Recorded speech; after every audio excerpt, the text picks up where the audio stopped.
The universe has a foundation you can't see. Every star, every galaxy, they're held in place by something invisible. A skeleton, dark matter, and the evidence for this, it forced astronomers to accept a strange reality. That most of the cosmos is missing. It's a mysterious substance, one that could rewrite the laws of physics. The true nature of the universe is just beyond our sight. The laws of physics had a simple answer for how galaxies should spin.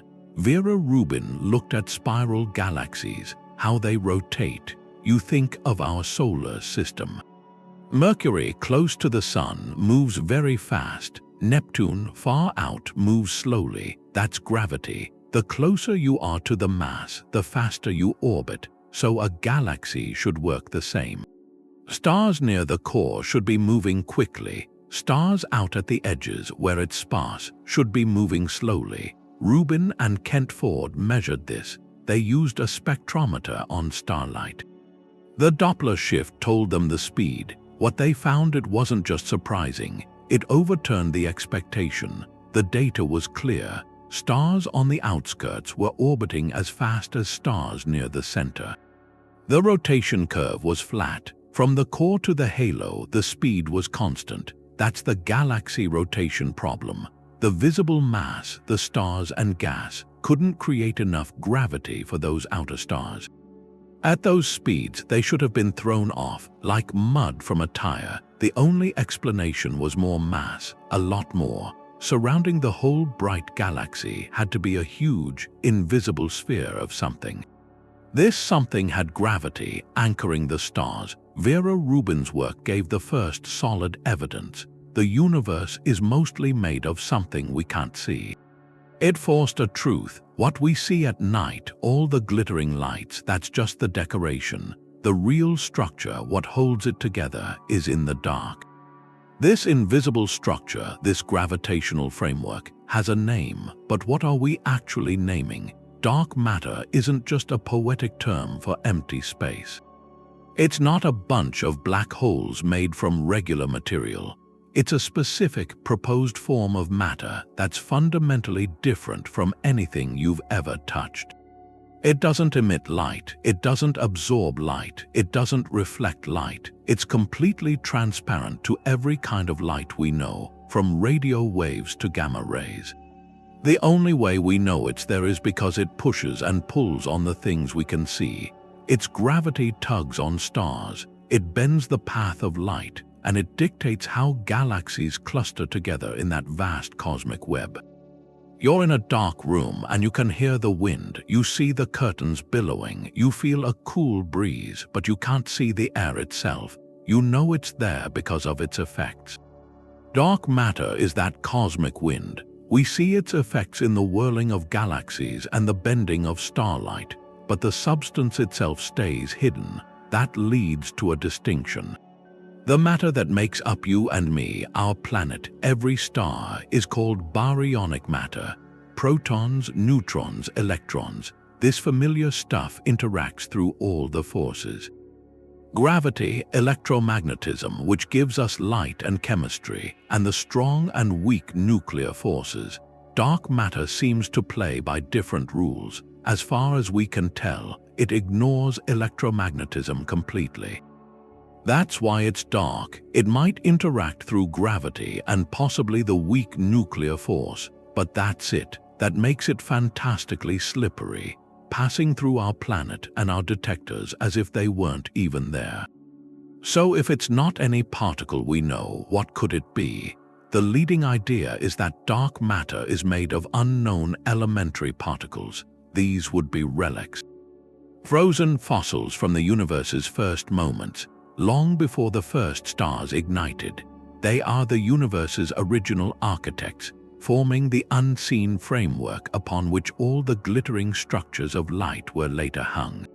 We've mapped its shadow, we've felt its pull, we've given it a name, but the true identity of this cosmic skeleton remains one of the greatest mysteries.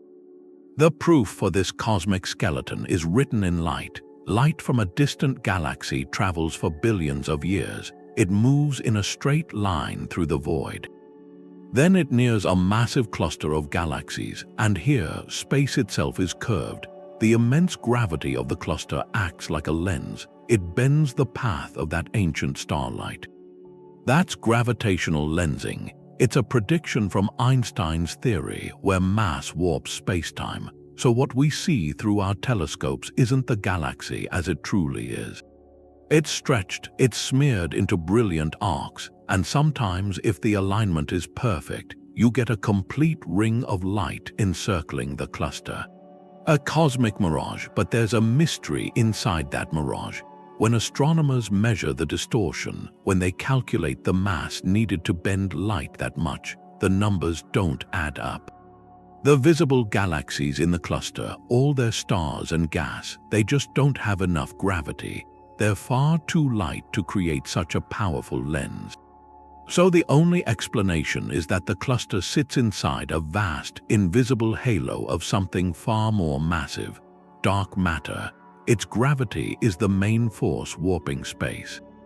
It's the primary lens. The bright galaxies we see are just knots of light tied into this much larger, darker fabric, and that gives us a power we never had.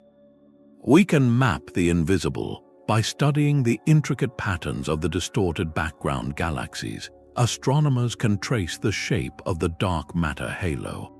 It's like seeing a silhouette by watching how it bends the light behind it. These maps reveal the true skeleton of the universe. They show dark matter as a smooth, pervasive cloud, cradling the galaxy clusters inside it. The luminous galaxies aren't randomly scattered.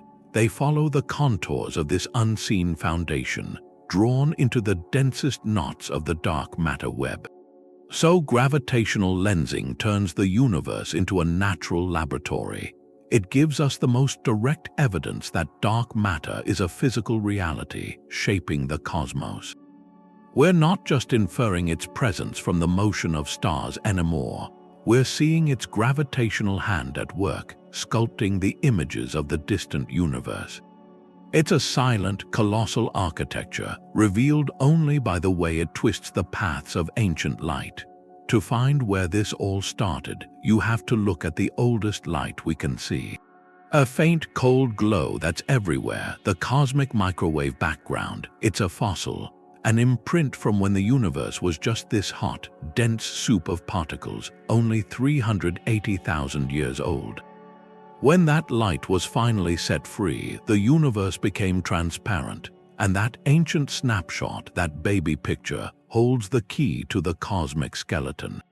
Satellites like Planck mapped it in incredible detail. To our eyes, it looks almost perfectly smooth, just a uniform sea of microwave light. But the maps show something else. Tiny variations in temperature, ripples. Some patches are a tiny bit warmer, others a tiny bit cooler, and they're not random. They're the seeds, the gravitational blueprints for everything that came later. Every galaxy cluster, every filament, every star started as one of these minute fluctuations. But there's a puzzle. When scientists calculated how these ripples should have grown using just the gravity of ordinary matter, the math didn't work. The protons and neutrons, the stuff of stars, weren't enough. Their gravity was too weak, and the pressure from radiation in that young, hot universe would have smoothed everything out before any structures could form. The seeds would have been washed away. The universe would have stayed a featureless haze. We wouldn't be here to see it. But the cosmic microwave background tells a different story. Its pattern of ripples is a precise record of what actually happened, and the only way to explain that pattern, the only force strong enough to grip those seeds and hold them against the pressure, was dark matter. Because dark matter doesn't interact with light, it was immune to that early radiation. It could start clumping together under its own gravity right away, creating these invisible wells of potential.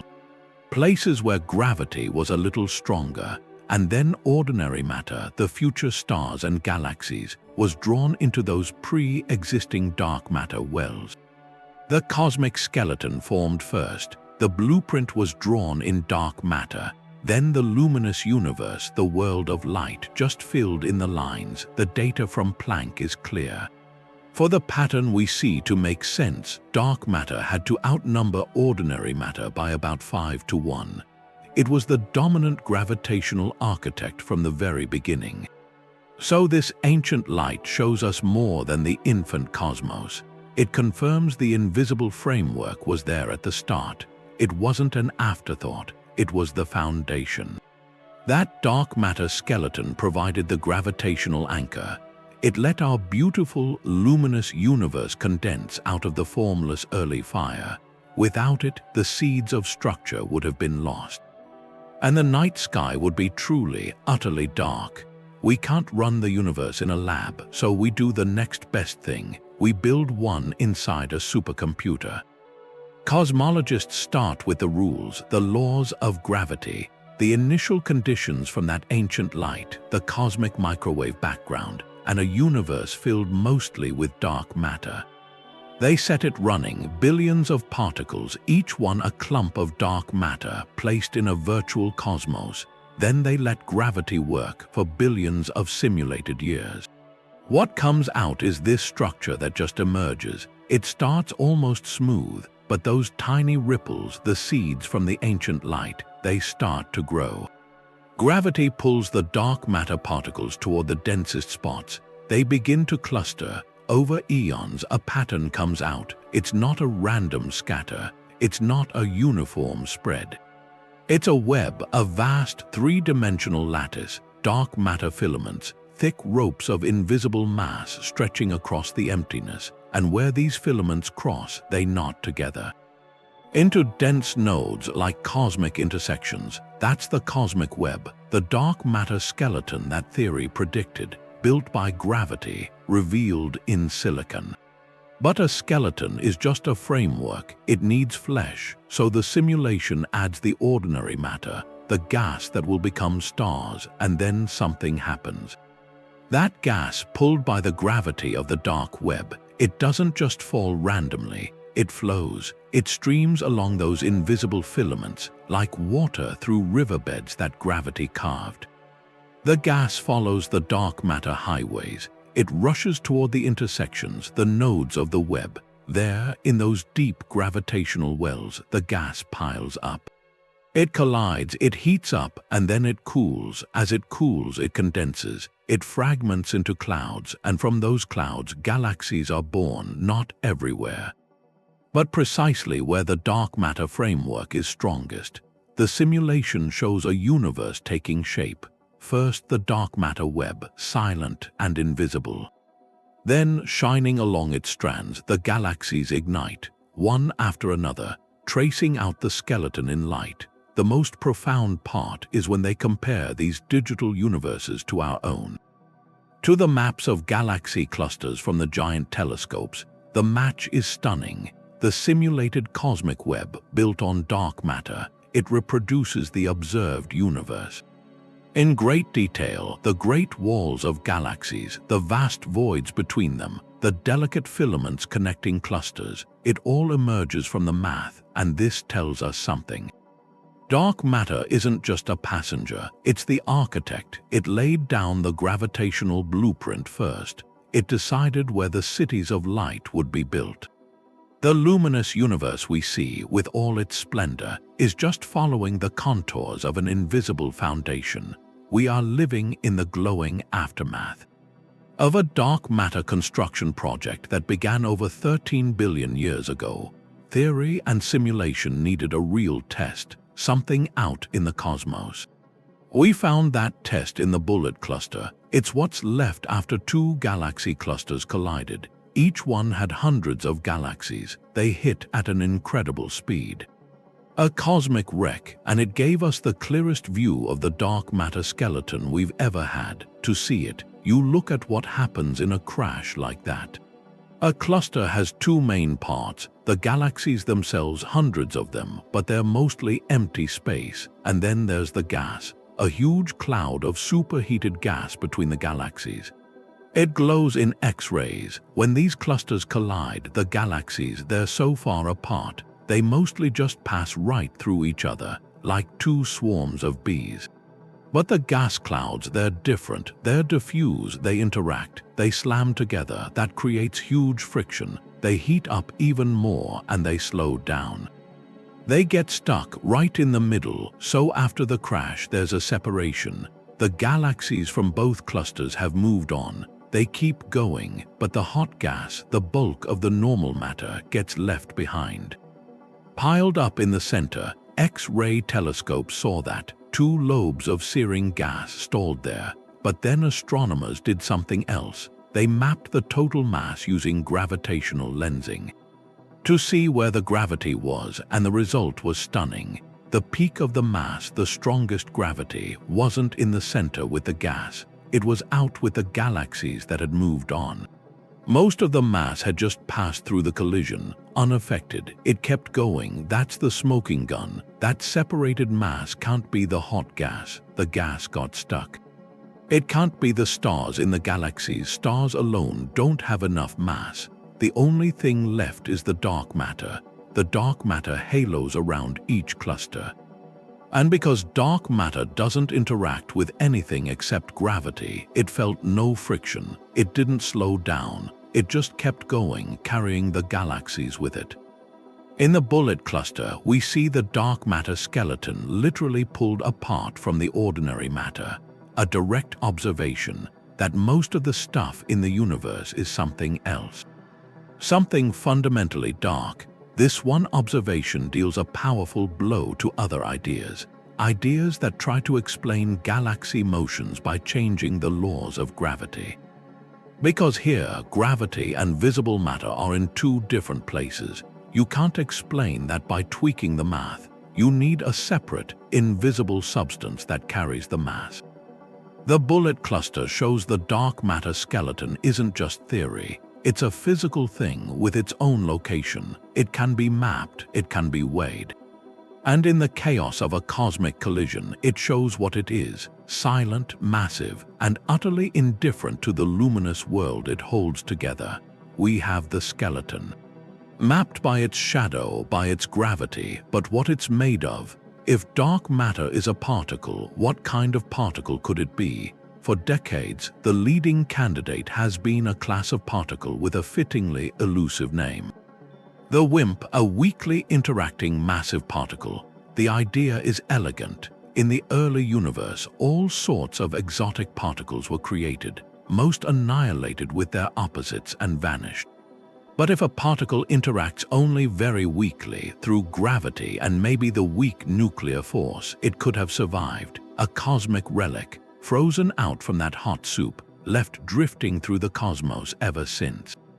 A WIMP would have mass, maybe tens or hundreds of times the mass of a proton, and its weak interaction would explain why it passes through our planet so easily.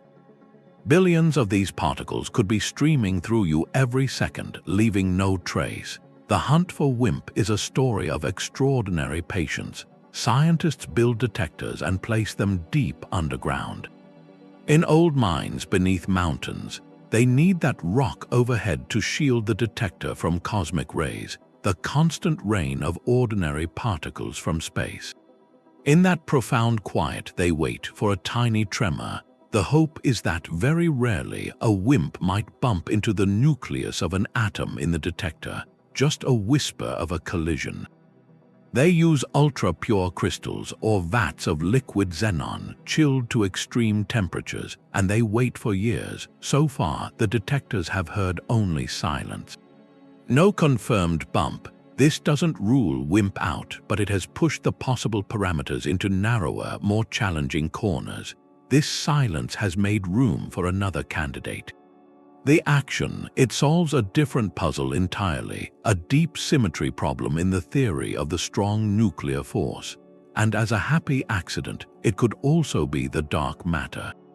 But an Axion is nothing like a WIMP. It would be incredibly light, perhaps a trillionth the mass of an electron, but there could be so many of them, a sea of ultra-light particles washing through the galaxy.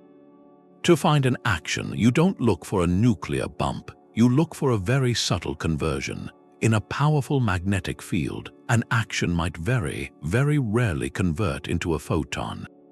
A particle of light, so experiments use strong magnets and ultra-sensitive radio receivers, listening for a specific, faint signal that shouldn't be there. It's like tuning a cosmic radio, searching for one station in a universe of static. And then there are the particle smashers, machines like the Large Hadron Collider. They try to create dark matter. The idea is to smash ordinary protons together at nearly the speed of light. In that incredible energy, for a fleeting moment, conditions resemble the early universe. If dark matter particles are out there, perhaps we can make them here. We wouldn't see them directly, of course. They'd fly out of the detector unseen. But their presence would be inferred by a missing piece, an imbalance in the energy and momentum after the collision.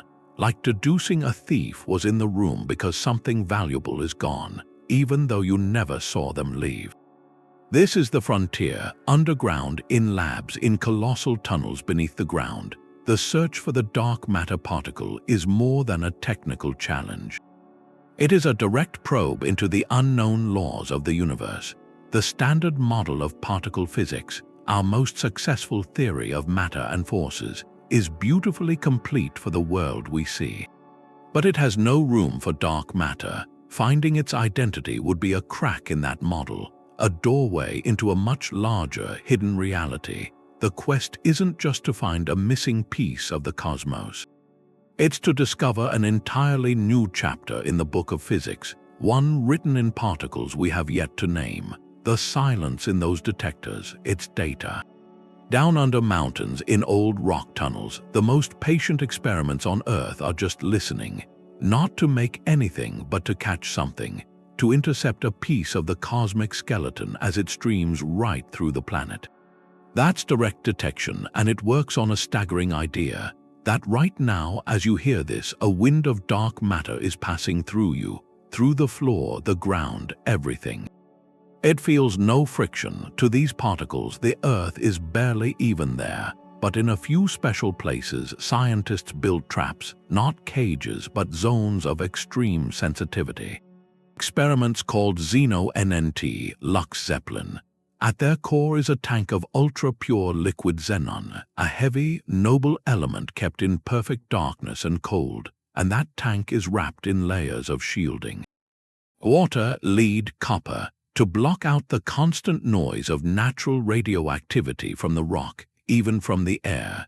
Then the whole setup is buried over a mile down, where the rock overhead acts as a roof, stopping most of the cosmic rays from space.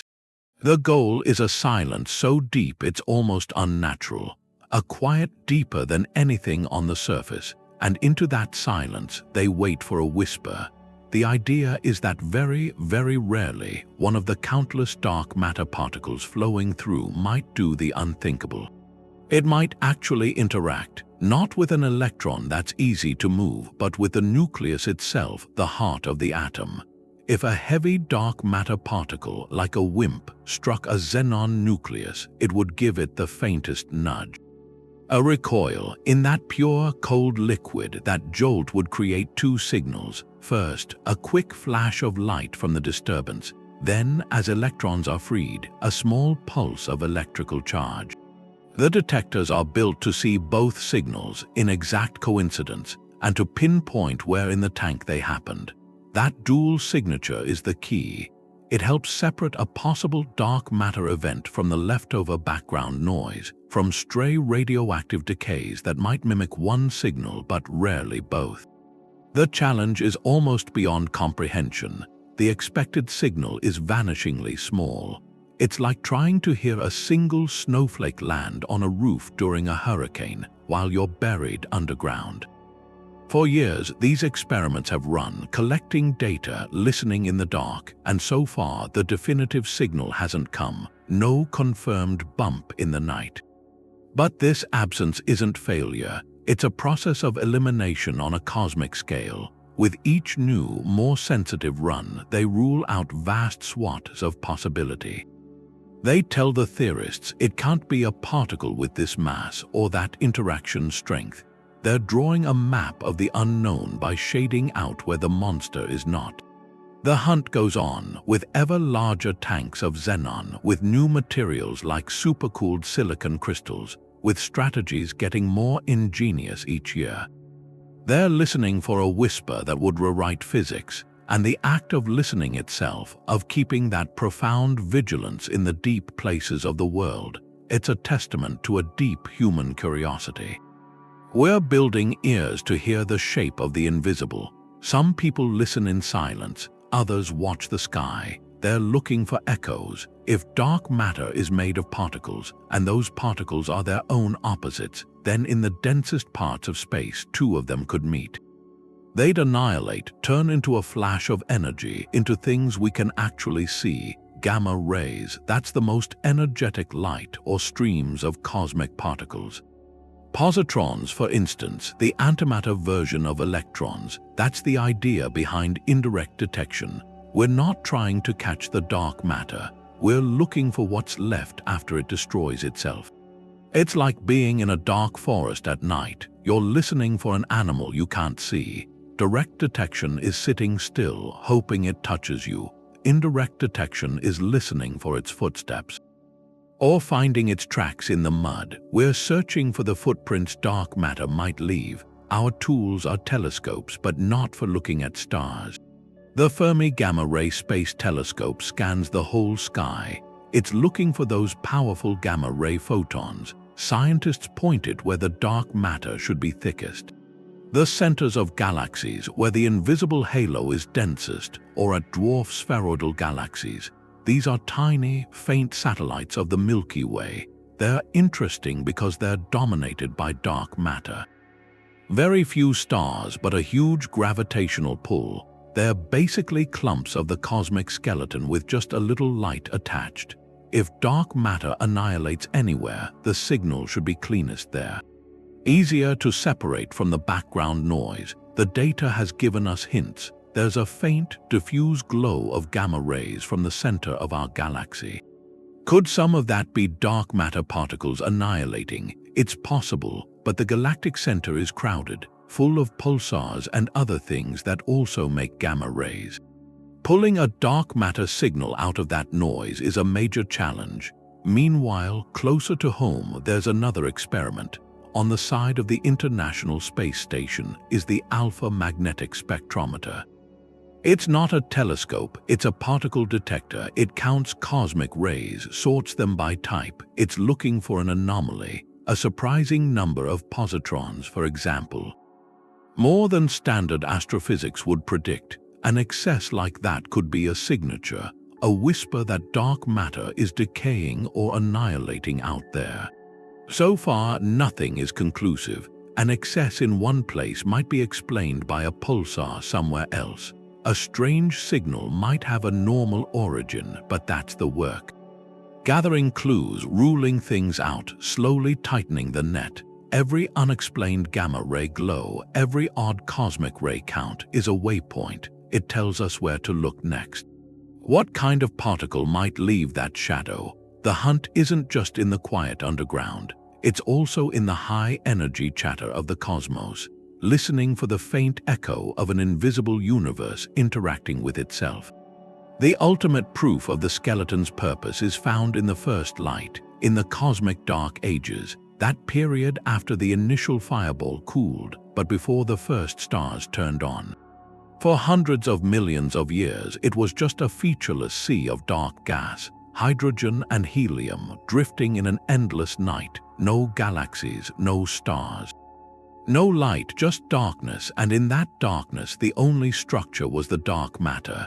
Its gravitational wells, those tiny ripples from the beginning, had been slowly growing.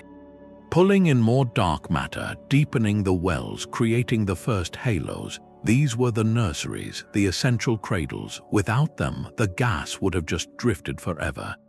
Too diffused to clump on its own. Gravity from ordinary matter was too weak, and the universe was still expanding, trying to pull everything apart. The dark matter halos changed that. They provided deep pockets of gravity, anchors. Neutral hydrogen and helium gas flowing through the cosmos began to feel that pull. It was drawn into these pre-existing wells. Like rainwater collecting in a giant's footprints, but gas is different. When gas gets pulled together, it gets dense, and when it gets dense, it can cool. Atoms bump into each other, they radiate energy away. As the gas cools, it loses the pressure holding it up, it condenses further, it fragments into clouds. And inside those clouds, in the hearts of those ancient halos, pockets of gas became so dense and hot that nuclear fusion finally ignited, a spark in the dark. The first star, that single event ended the cosmic dark ages. It was the dawn, and it happened because a dark matter halo provided the gravitational crucible. It gathered the fuel, it created the conditions. This process didn't happen just once, it happened everywhere, wherever the dark matter skeleton had woven a dense enough knot. First stars became the first galaxies, small proto-galaxies, themselves embedded in dark matter halos, then merged together under gravity, building the spirals and ellipticals we see. Every galaxy we observe, from the smallest dwarf to the largest cluster, sits at the center of a much larger, invisible sphere of dark matter. That halo is its birthplace. Its anchor, so dark matter's role is dual. It's the cosmic glue holding modern galaxies together, preventing them from flying apart as they spin. But more fundamentally, it was the cosmic seed. The original architect, it drew the blueprints in gravity alone, long before there was any light to see by. Without that invisible skeleton providing the initial structure, the gas of the early universe might have remained a diffuse, dark haze forever. The journey from a smooth, hot beginning to our structured cosmos required a catalyst, a scaffold. That scaffold was dark, silent, and mysterious, but it made all the difference.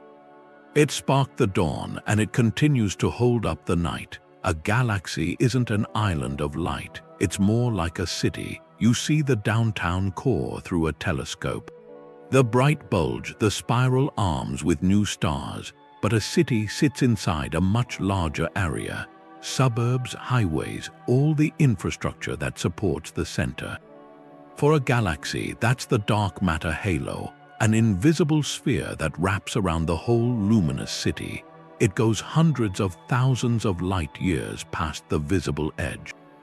This halo isn't just background, it's the foundation, the economic engine, the gravitational government. Everything about the galaxy comes from this unseen sphere.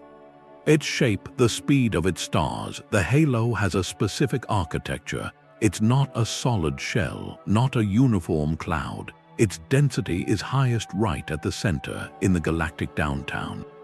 Then it gradually thins out. You move into the distant suburbs and it fades. Picture a crowd at a concert, most densely packed right in front of the stage. As you move back, people are more spread out. The dark matter halo is like that, a gravitational crowd, most concentrated where the galaxy's core sits. Then it fades gently into the emptiness of space. This density profile isn't arbitrary. It's a direct prediction from the simulations, how dark matter, under its own gravity, should clump and settle.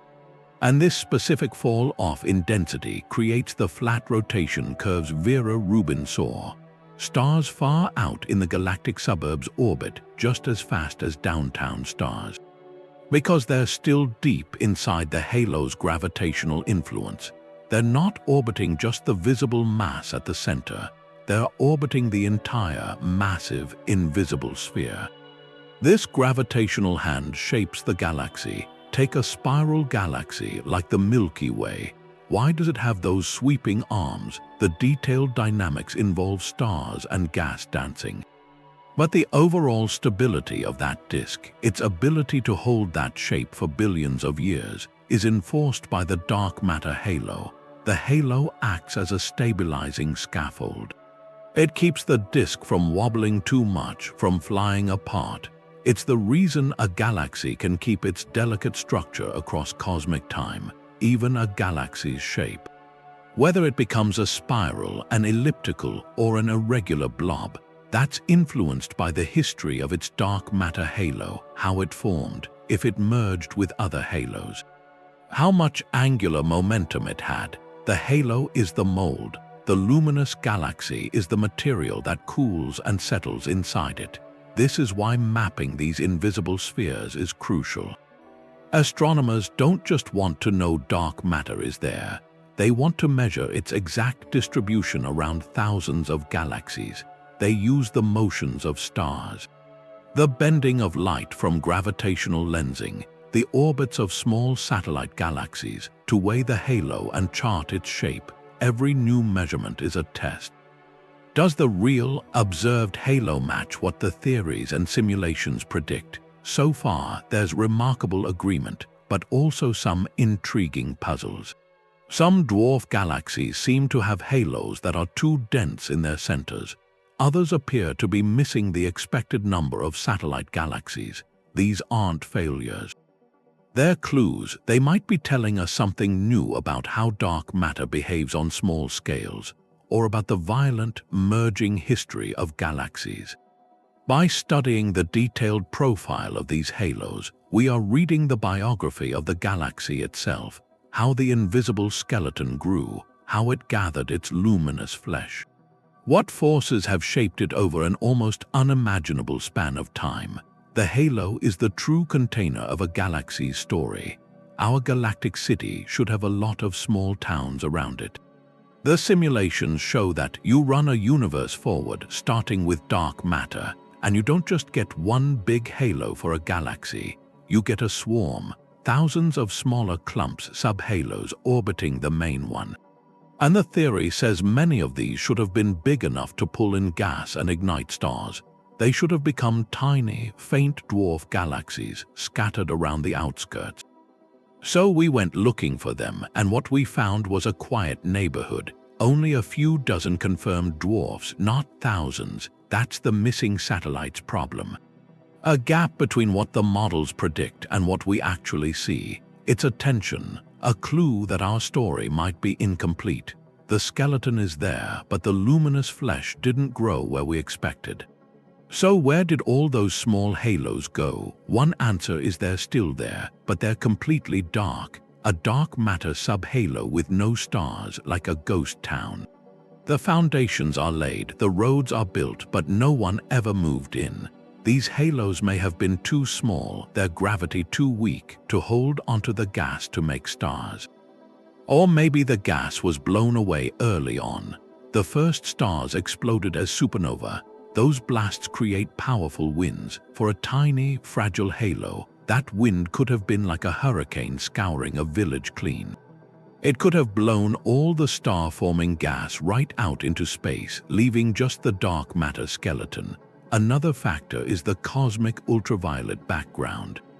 After the first stars and galaxies lit up, they flooded the universe with energetic ultraviolet light.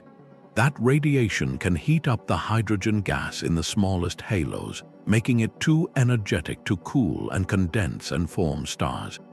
It's like trying to build a snowman on a warm day. The material is there, but the conditions won't let it stick. So the puzzle isn't that the dark matter subhalos are missing. They're almost certainly out there, invisible. The mystery is why so few of them manage to light up.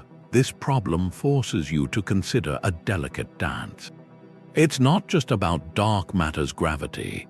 It's about how that gravity interacts with the messy astrophysics of ordinary matter, with supernova explosions, with radiation, with the intricate physics of gas cooling and heating. The missing satellites problem tells us that building a galaxy, even a tiny one, is a fragile process. The dark matter skeleton provides the opportunity. But whether a light turns on in that room depends on 1,000 other factors. Solving this means peering into the faintest edges of our galaxy, finding the dimmest possible dwarfs. And it means refining our simulations to include all these complex feedback processes. It's a reminder that the universe isn't a simple clockwork.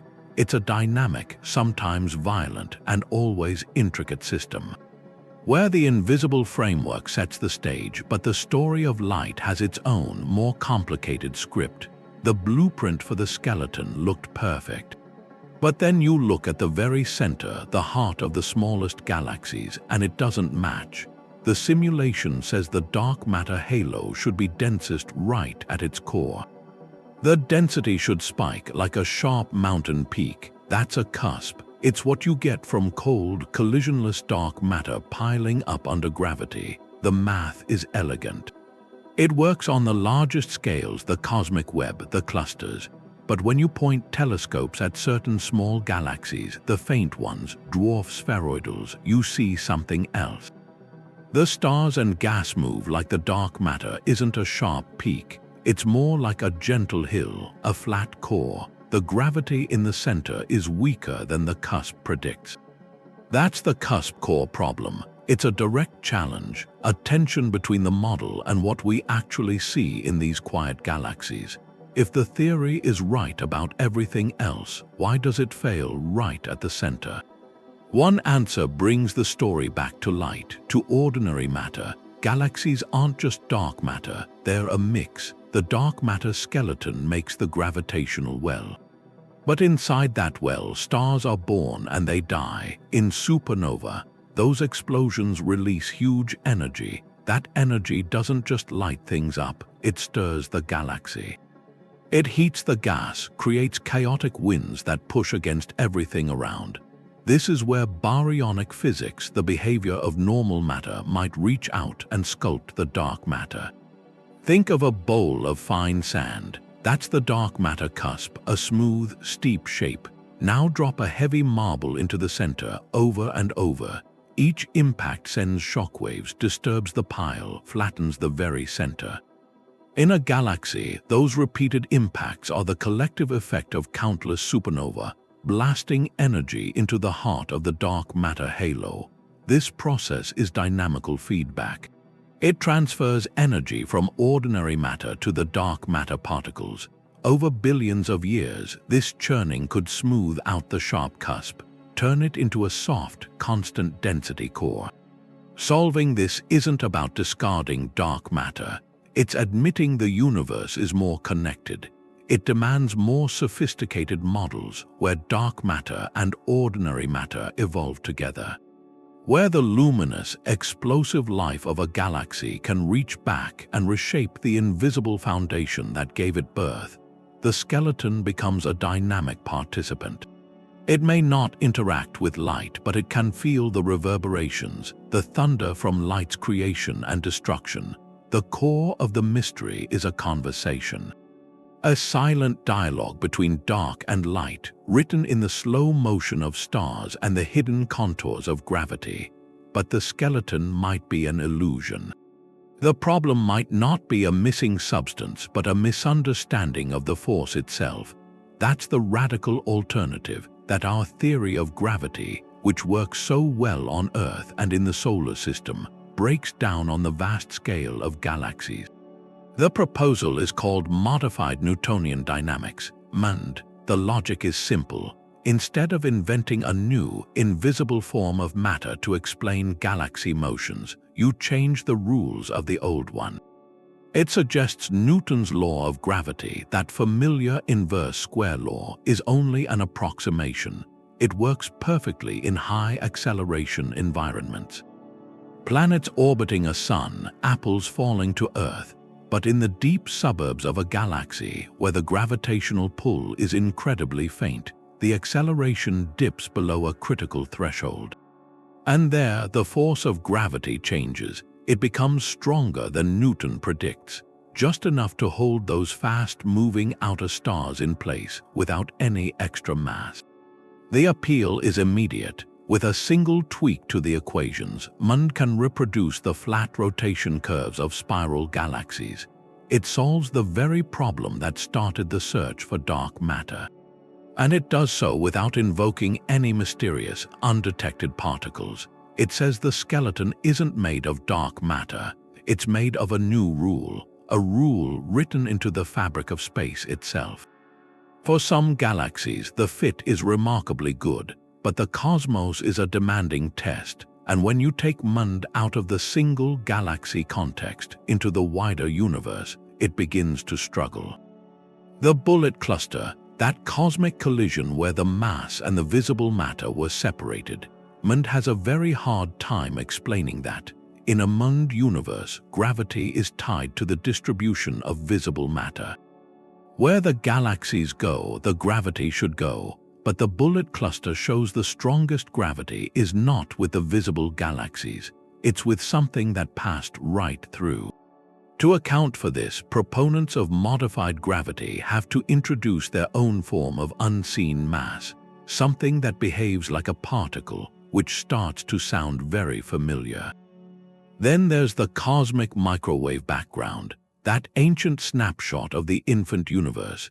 The intricate pattern of hot and cold spots is a precise record of how matter clumped in those first moments.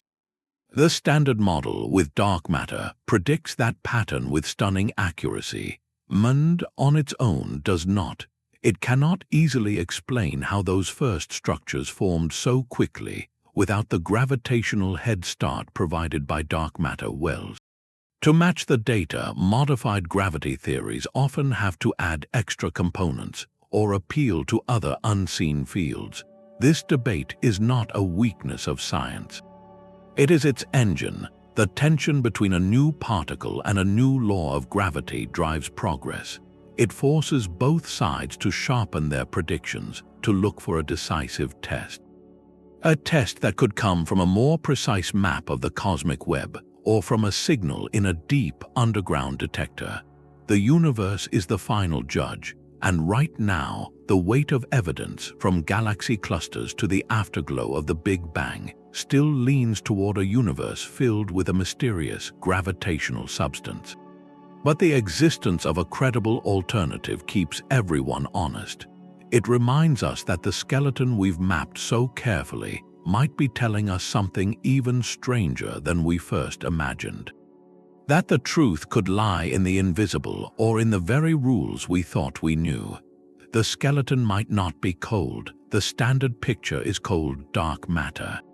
Slow-moving, massive particles, they clump easily from the start. They form that intricate cosmic web, but you could have different particles, lighter ones, faster ones, zipping through the early universe with more energy. That's warm dark matter, more like a cosmic breeze than a slow drift, and that extra speed smooths things out. On small scales, those tiny ripples from the Big Bang, the ones that should grow into the smallest dark matter halos, they get washed away. The particles are moving too fast. They can't be captured by such weak gravitational puddles, so warm dark matter suppresses the formation of the tiniest structures. It predicts far fewer dwarf galaxies orbiting large ones. That sounds promising. It could answer the missing satellites problem, but there's a trade-off. If you suppress small halos too much, you might also delay the formation of the first stars. The first galaxies, the universe's dawn, might arrive later than the evidence suggests, so astronomers look for that signature. They study the most distant quasars, the brilliant cores of early galaxies, to see when they first switched on. They probe the cosmic web with immense telescopes, mapping the faint hydrogen gas between galaxies.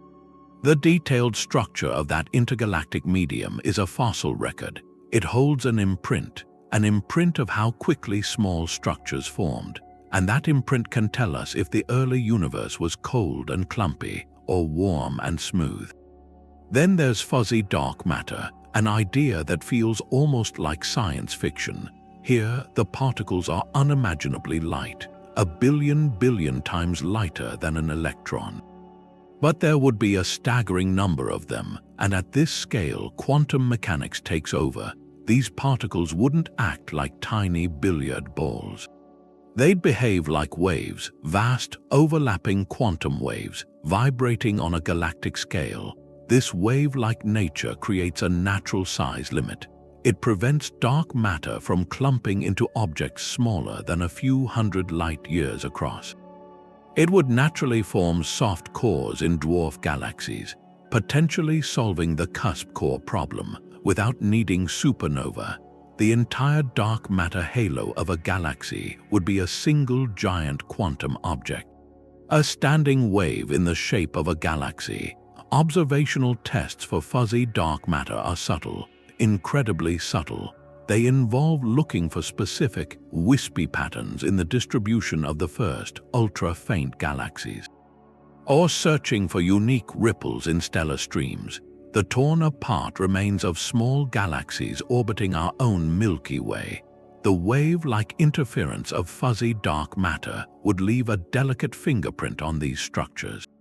These alternatives, warm, fuzzy, others, they're not just whims, they're necessary explorations. The cold dark matter model is brilliantly successful on large scales. But its tensions on small scales, like the missing satellites and the Cusp core problems, they're real. They're the universe's way of nudging us, telling us the story might have more nuance. So the hunt isn't for one thing. It's a process of elimination across a vast landscape of possibilities. By observing the smallest galaxies, the earliest light, the finest details of the cosmic web, we're not just looking for dark matter.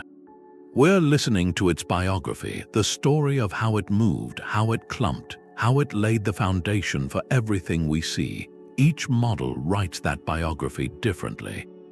And we're learning to read it, one faint signal at a time. At the center of a galaxy, you have two things, a supermassive black hole and the dense core of the dark matter halo. They're in the same place, and that might not be just a coincidence. It could be a kind of symbiosis. Think about our galaxy, the Milky Way. At its center is Sagittarius, a star. A black hole, over 4 million times the mass of the Sun, and it sits right at the peak of the galaxy's dark matter density, the deepest part of the gravitational well. That's not just a shared location. It's a place of extreme physics where the rules get stretched, and in that environment, dark matter might behave in ways we can see. One idea is accumulation. A black hole's gravity is so strong it could act as a trap, capturing dark matter particles as they move through the core. Over billions of years, a dense cloud could build up around the event horizon. And if dark matter particles can annihilate, if they are their own opposites, then this dense cloud becomes a factory, annihilation happening constantly, producing a steady stream of gamma rays or other high-energy particles. We could be looking for a faint glow from around these black holes, a signal in the most energetic light. But the influence might go the other way. Could dark matter have been the seed for the black holes? In the early universe, before the first stars, vast clouds of dark matter could have collapsed under their own gravity, forming black holes of intermediate mass. These could have later merged or drawn in gas, growing into the supermassive giants we see. Dark matter wouldn't be the fuel. It would be the original architect, the gravitational blueprint. That idea solves a puzzle. How did supermassive black holes get so big so fast in the early universe? If they had a head start born from dark matter collapse, their growth makes more sense. Then there's the gravitational dance. A supermassive black hole isn't passive. Its gravity reshapes its neighborhood. It can pull the surrounding dark matter in tighter, sculpting the density peak into an even sharper spike. This dark matter spike is a predicted structure, a sign of the black hole's influence on the invisible skeleton. Finding evidence for such a spike, maybe through the motions of stars very close to the galactic center, would be a direct observation of this interaction. It would show the dark matter skeleton isn't static, it's dynamic, molded by the most powerful objects. Investigating this is like opening a new window. We're not just looking for dark matter in quiet space or deep underground. We're looking for it in the most violent environments we know. By studying the regions around black holes, we might catch dark matter in the act, revealing its properties not through its silence but through its faint whisper in the chaos. This relationship hints at a deeper unity, that the two greatest unknowns, the invisible skeleton and the bottomless pit, might be part of the same story. A story of gravity and growth and the hidden architecture of everything. Our galactic home is part of a small gathering, a cosmic neighborhood. This is the local group, a family of galaxies bound by gravity. Its two largest members are the Milky Way and the Andromeda Galaxy, two majestic spirals, and around them orbit dozens of smaller dwarf galaxies, faint satellites held in the gravitational embrace of the giants. This small collection is a perfect laboratory. It's close enough for us to study in fine detail, but it still operates under the same universal rules as the grandest clusters.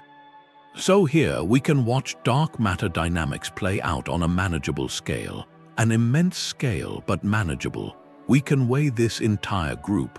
By tracking the motions of its member galaxies, astronomers can calculate the total gravitational pull holding them together.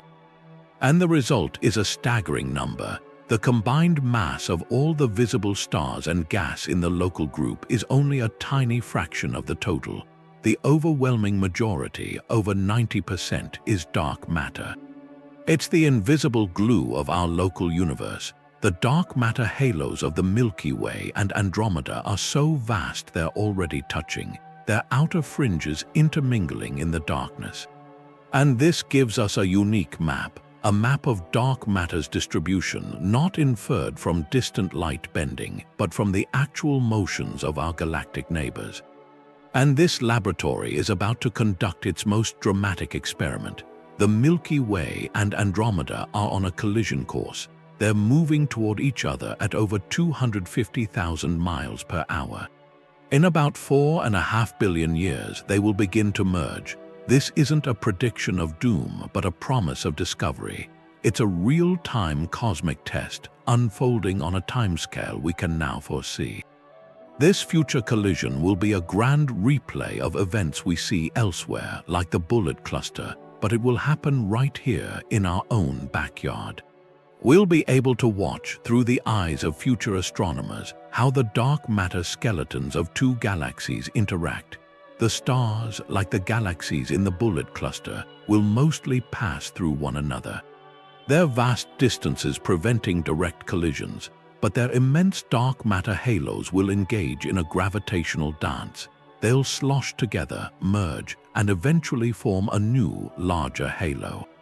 And by tracking the motions of stars during this billion-year-long merger, we can test our most detailed simulations. Do the halos behave as predicted? Does the dark matter truly feel no friction, passing through itself and the chaos without slowing down? Or will we see subtle deviations, hints of interactions we haven't yet imagined?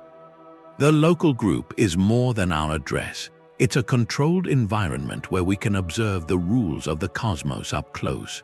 From the quiet orbits of dwarf galaxies today to the spectacular merger of tomorrow, it offers a front-row seat.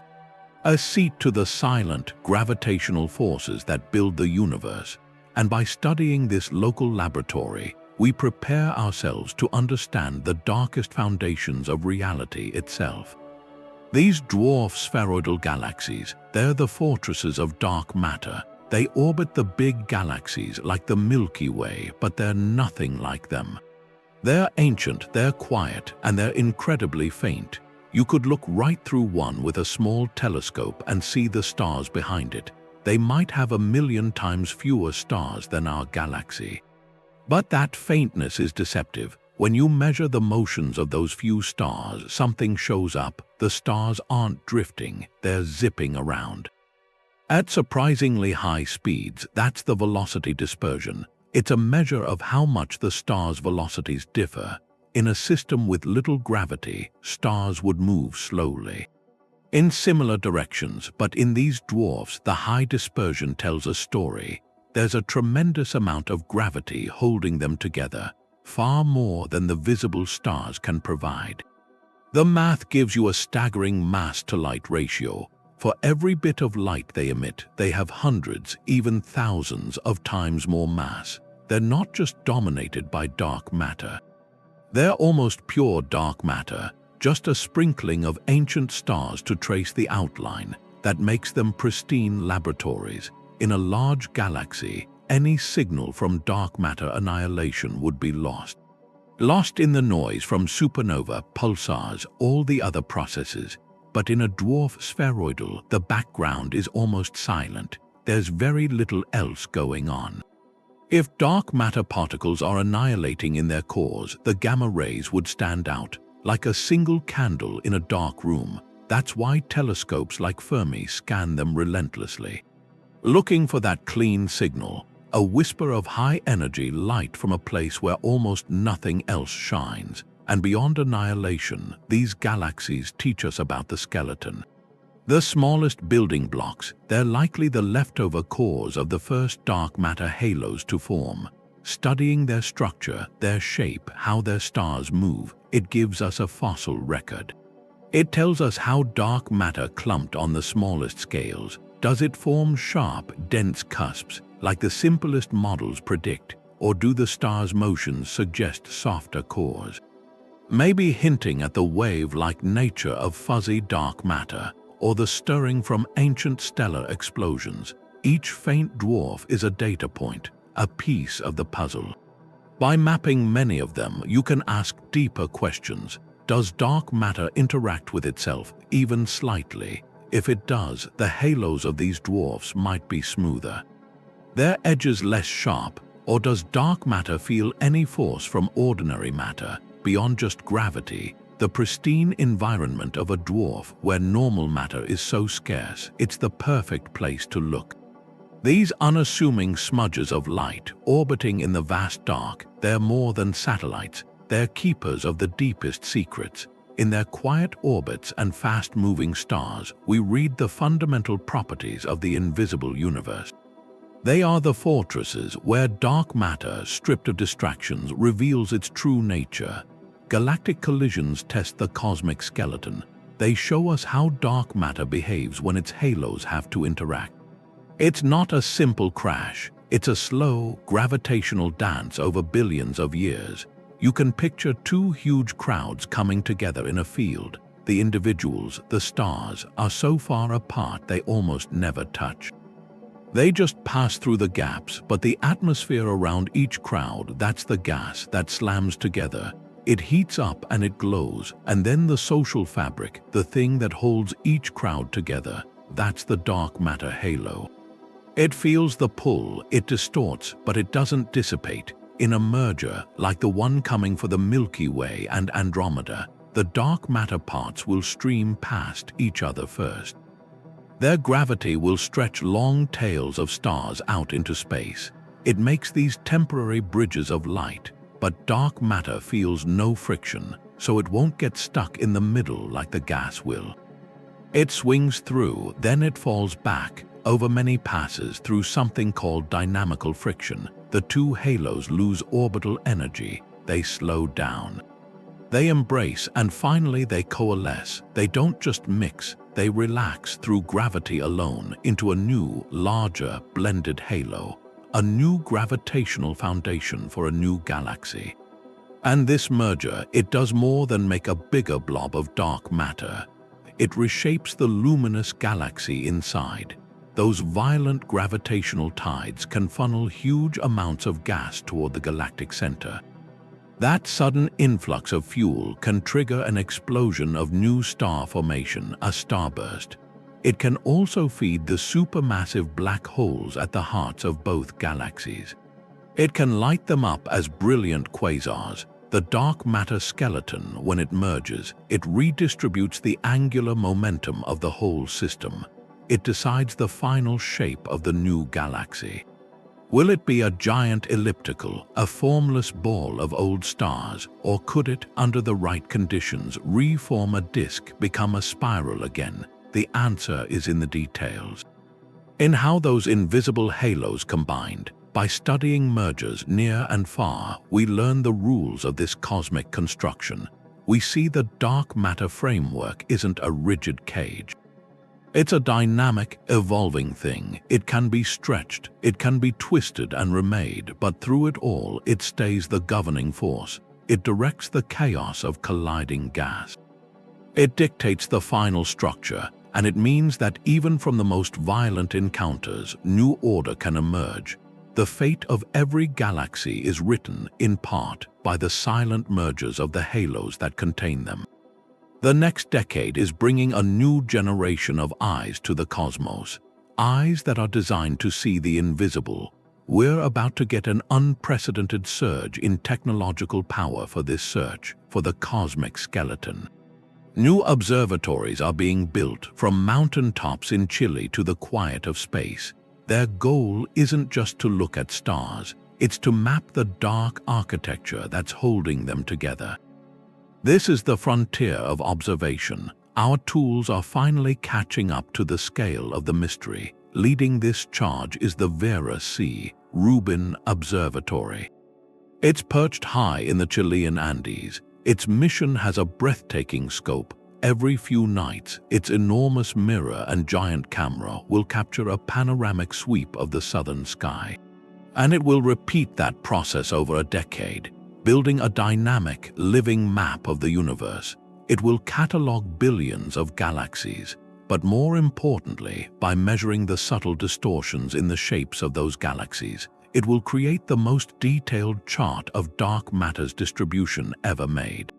Every faint gravitational lens, every cosmic mirage gets recorded. This isn't just more data, it's a high-definition scan of the cosmic web. It will reveal the skeleton's finest filaments and voids with a clarity we've never had. And it will show us how that dark matter framework has evolved over cosmic time, testing our simulations against reality on an immense scale. Joining this effort from orbit is the Nancy Grace Roman Space Telescope. It has a field of view 100 times larger than Hubble's. Roman is built for cosmic archaeology. It will peer back across billions of years to study how the universe's structure grew. By observing distant supernova and mapping the distribution of galaxies in 3 dimensions, it will measure the expansion history of the cosmos with exquisite precision.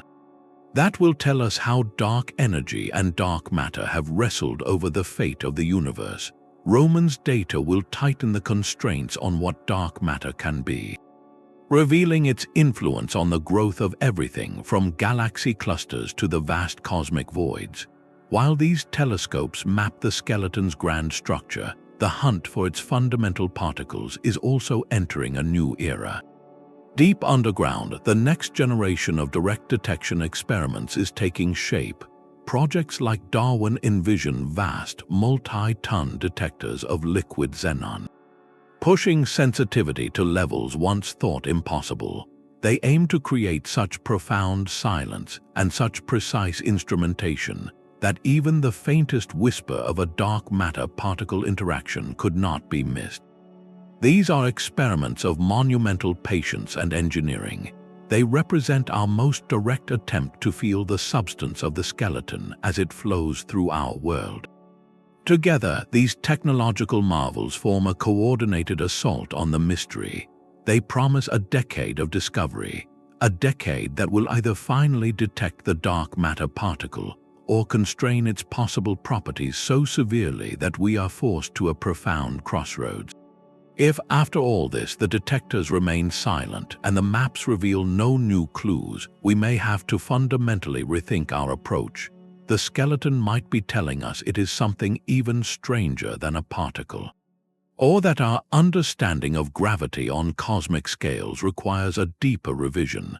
This coming wave of data isn't just about finding answers, it's about defining the very questions we need to ask next.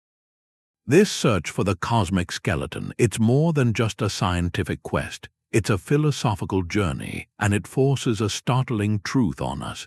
The universe we see, with all its stars and galaxies, is just a tiny, luminous fragment. A small piece of a much larger reality. Most of what exists, the actual framework of the cosmos, is invisible. It doesn't interact with light. We can never see it directly. No telescope will ever show it to us. Our primary sense, sight, is useless here. We're like people in a dark room trying to understand the shape of the furniture only by listening. Listening to the echoes of our own voices, we have to rely on indirect evidence, on the gravitational whispers it leaves behind, in the motions of stars, in the bending of light. And this is a triumph of reason, human curiosity building a picture of the unseen from the faintest clues. It's a process that echoes through our history. For centuries, people couldn't see the tiny organisms that caused illness. They only saw the effects. The fever, the suffering. It was through observation, through deduction, that the reality of germs was understood. That transformed our world. We couldn't see the force of gravity pulling an apple from a tree. Isaac Newton deduced its laws from the motion of planets. Describing an invisible force that governed the heavens, dark matter is the latest chapter in that story, maybe the grandest one. A fundamental feature of reality that's completely hidden from our senses. And that realization is humbling. It tells us our intuitive picture of the universe, built from what our eyes and instruments can see, is incomplete. Profoundly incomplete. We are not at the center of a cosmos made for our perception. We're inhabitants of a reality where most of the substance, the true scaffolding, operates in a realm beyond our direct experience. This hidden architecture governs everything, the fate of galaxies, the birth of stars, the very structure of it all, and we are only beginning to decipher its rules. So the story of dark matter, it's not just about finding a missing piece of the puzzle. It's about expanding the definition of what is real. It challenges us to trust in mathematics, in reason, to reveal truths our senses can't grasp. It invites us to live in a universe that is far stranger, far richer, and far more mysterious than the glittering night sky alone could ever suggest. The idea of dark matter has left the lab. It's in stories now. You see it in movies, in games. It gets turned into a power source or some strange material or a gateway. They take a lot of creative license, obviously. Real dark matter doesn't glow, it doesn't react. It's just there, cold, silent, but those stories, they get at something real.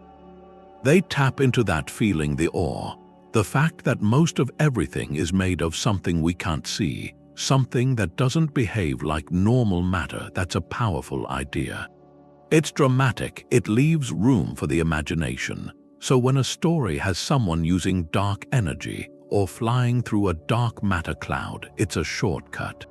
It's about facing the unknown. It's about pushing past a limit, and that fascination, it does something important. It builds a bridge. It takes this incredibly complex mathematical idea from cosmology and gives it a shape people can feel.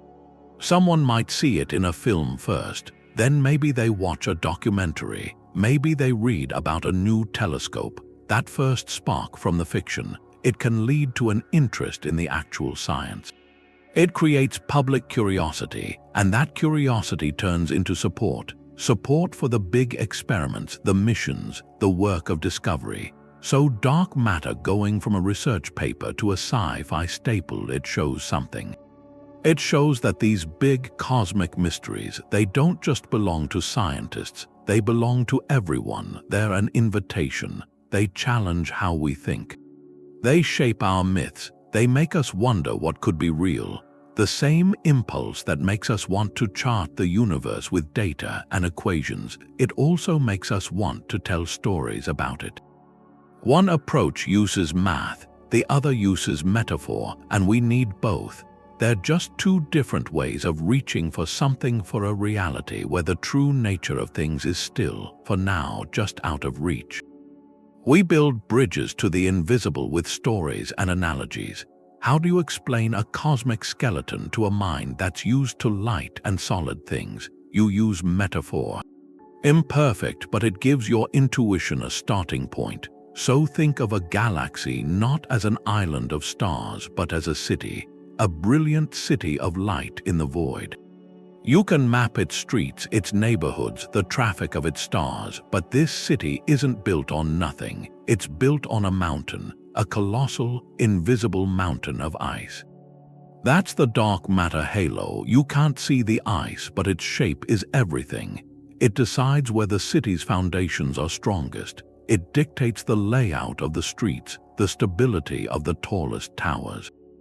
The mountain's gravitational slope is why the city exists at all, why it doesn't just slide apart into the dark. The luminous city is just decoration on a much larger, unseen structure. Or take a simpler analogy, dark matter is like the wind. You can't see the wind itself, but you see its effects. You watch it push leaves across a street. You see it bend the branches of a tree. You feel its force. In the cosmos, the stars and gas clouds are those leaves and branches. Their motions, their very arrangement, are shaped by an unseen, persistent force. A gravitational wind, we map its currents by watching how the luminous matter moves.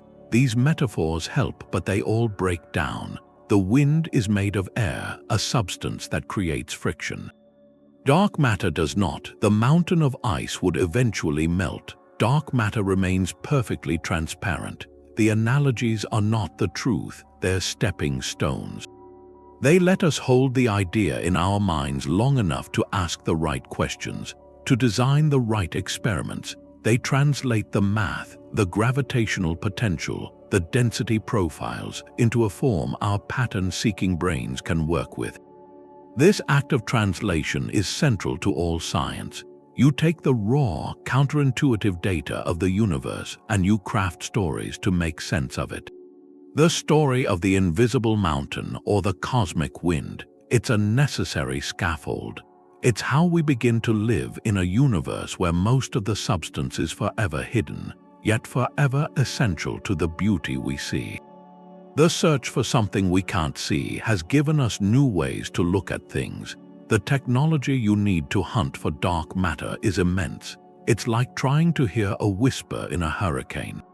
So you have to learn how to quiet the world. You build chambers of deep silence underground where you can listen for the faintest signal.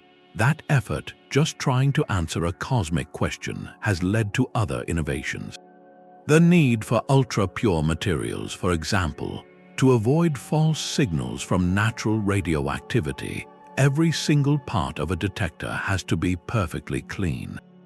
Metals are forged in special furnaces. Plastics are made from ancient petroleum, free from any modern contamination. That skill in creating ultra-low background materials is valuable now. It makes medical imaging devices better, like PT and MRI scanners, so diagnoses are clearer with less radiation for the patient. Then there's the shielding. To block cosmic rays and background radiation, these experiments have mastered creating silence. They use layers of ancient lead, purified copper, tanks of ultra-pure water. The techniques for this, knowing how to isolate a tiny space from a noisy universe, are used in national security. They shield radiation detectors at ports and borders to find materials that could be a risk while cutting down on false alarms from natural sources. Maybe the biggest spin-off is the sensors themselves. To catch the phantom recoil of a dark matter particle, they pushed measurement to the limit.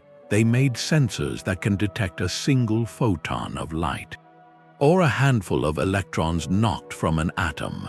That extreme sensitivity is the foundation of quantum computing, where controlling individual quantum states is everything. The cryogenic systems that cool detectors to near absolute zero, where quantum effects take over, are now being used to build more stable quantum bits. The search for the universe's hidden structure is helping build tomorrow's computers. Beyond the hardware, it's a feat of data. Projects like the Vera Rubin Observatory will create a flood of information, tens of terabytes every night. Processing that, finding the subtle gravitational lensing signs of dark matter in it, needs entirely new software and computing systems. Those big data problems push advancements in machine learning and distributed computing that spread to other fields, from finance to logistics. The global networks of scientists sharing data and tools create a culture of open-source innovation that speeds up progress far beyond astronomy. So the dark matter particle is still elusive, but the hunt for it has already given us things. It pushed us to make purer materials, quieter environments, more sensitive instruments than before.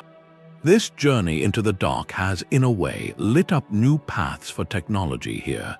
The cosmic question of what holds galaxies together is giving us answers we can use, showing that the pursuit of a fundamental understanding often builds the foundation for what comes next. There's this crack in the cosmic model. It's measured in speed. Astronomers call it the Hubble tension.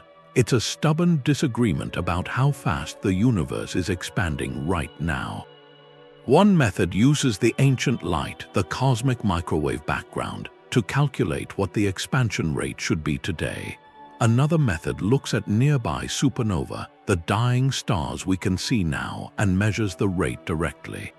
These two numbers, one from the infant cosmos and one from the modern universe, should match.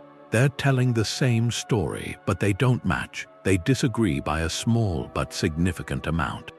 It's like reading a blueprint for a building that says one height, and then going to measure the finished structure and finding it's noticeably taller. Something is off. This isn't just a minor error. It could be a sign that our understanding of the universe's ingredients or how they interact is incomplete. And in the search for what could resolve this, many eyes turn back to the invisible skeleton. Could dark matter hold a clue? The idea isn't that dark matter is wrong. It's that dark matter might be more complex than our simplest models allow. In the standard picture, dark matter is cold, slow, and non-interacting. It just sits there providing gravity. But what if, in the early universe, it did something else? One possibility is that a portion of dark matter wasn't completely stable. A fraction of it could have decayed, transforming into radiation long after the cosmic microwave background was set, but before the era of supernova. This decay would have injected extra energy into the cosmos at a specific time, changing how expansion proceeded from the early epoch to the later one. It would be like a hidden engine giving the universe a tiny, extra push at a crucial moment, making the measurements from different eras disagree in just the way we see. Another line of thought asks if dark matter interacts with itself, not through gravity, but through some other, very weak force. If dark matter particles can scatter off each other, even rarely, it changes how they clump. It smooths out the smallest structures, and that smoothing can affect how the cosmic web forms and how quickly galaxies pull together. This altered timeline of structure formation could leave an imprint on the expansion history, tweaking the numbers just enough to bring the early and late measurements into agreement. It's a subtle effect, but in the precise world of cosmology, subtlety is everything. Then there's the shadowy partner, dark energy, the force causing expansion to accelerate. Could dark matter and dark energy talk to each other? Is there a hidden connection between the skeleton that holds galaxies together and the force that is pushing them apart? If there is an interaction, an energy transfer between these two dominant but invisible components, it would mean the expansion rate of the universe hasn't followed a simple, predictable curve. It would have wiggles, deviations, and those deviations could explain why our two ways of measuring the present rate give different answers. They would be measuring slightly different parts of a more complicated story. These are speculations, not proven answers. The Hubble tension might be resolved by something else entirely, a systematic error in measurements, a new property of neutrinos, or a deeper flaw in our gravitational theories. But the fact that dark matter is a leading character in so many proposed solutions tells us something. It shows this invisible framework isn't a side note. It is central. Every major question about the universe's birth, evolution, and ultimate fate now runs through our understanding or misunderstanding of dark matter. The skeleton isn't just holding up galaxies. It is supporting and potentially straining the entire edifice of our cosmic model.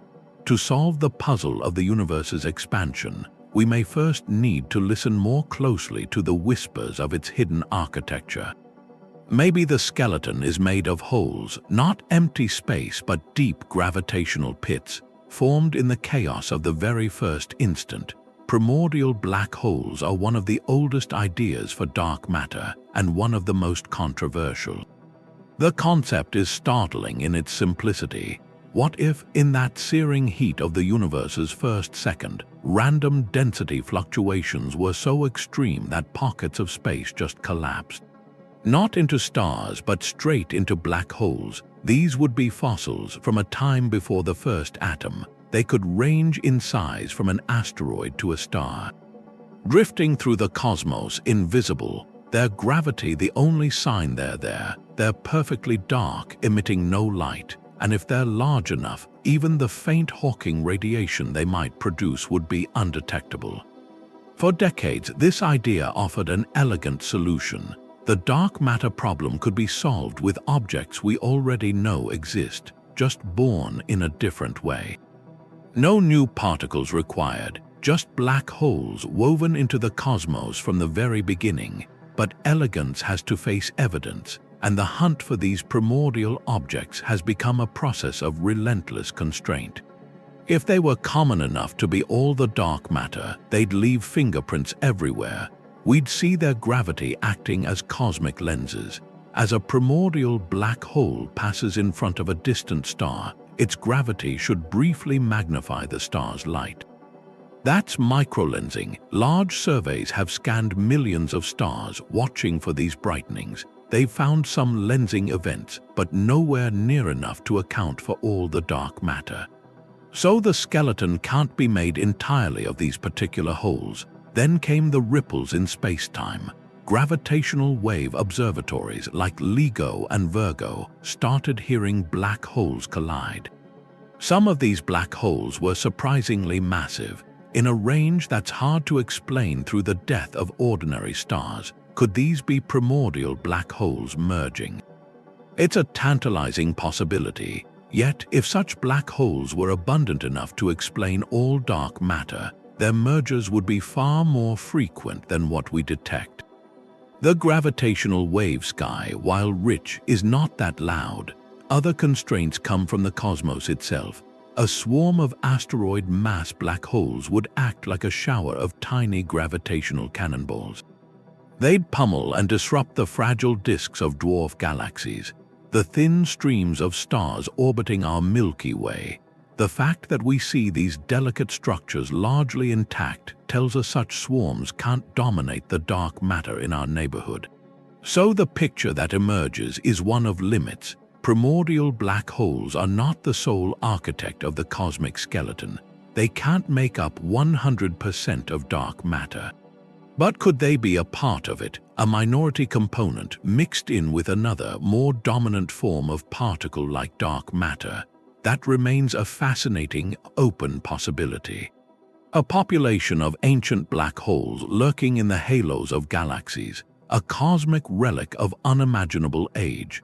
Their search continues. It's a detective story that ties together the physics of the Big Bang, the subtle distortions of starlight, and the thunderclaps of colliding gravity.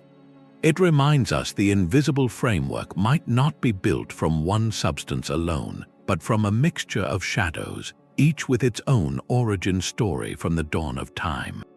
This has no clear practical purpose. Billions of dollars, decades of work, the brightest minds, all aimed at something we might never touch or see. So you ask why? And that question, it's not just scientific, it's human. It's about what we value, looking for dark matter that's pure inquiry. It comes from needing to understand the universe just to understand it. This kind of research, it doesn't offer a new device or a treatment. Its product is knowledge, and that has a value, a deep one, even if it's indirect. It's the same impulse that made people map the stars thousands of years ago, long before anyone used those maps to sail. They looked up, they asked what was there. They wanted the map for its own sake, And now we're mapping the invisible. We're answering a question as old as awareness itself. What is everything made of? Where do we belong? This search ties us to every culture that ever built an observatory or told a story about the sky. It's the next step in that very old conversation. But this effort, it also builds other kinds of bridges. The hunt is a global project, scientists from dozens of countries working together in deep mines at remote telescopes sharing data. Rivalries, they tend to fade when you're facing a shared mystery. The goal is a truth that doesn't belong to one country. It belongs to everyone. That cooperation, it's a form of diplomacy. A quiet one, it builds trust through a shared goal. It creates a community focused not on land or money, but on a common understanding of our place in the cosmos. And the young researchers in these projects, they learn more than physics. They learn how to tackle problems no one has ever solved.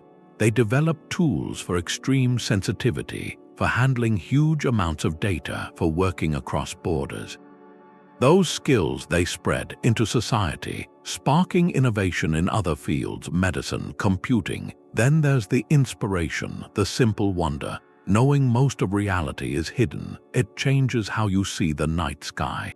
It adds a layer, a depth, a mystery. It turns a pretty pattern of stars into a clue, a hint of a huge, unseen structure. That sense of wonder, it's not a luxury.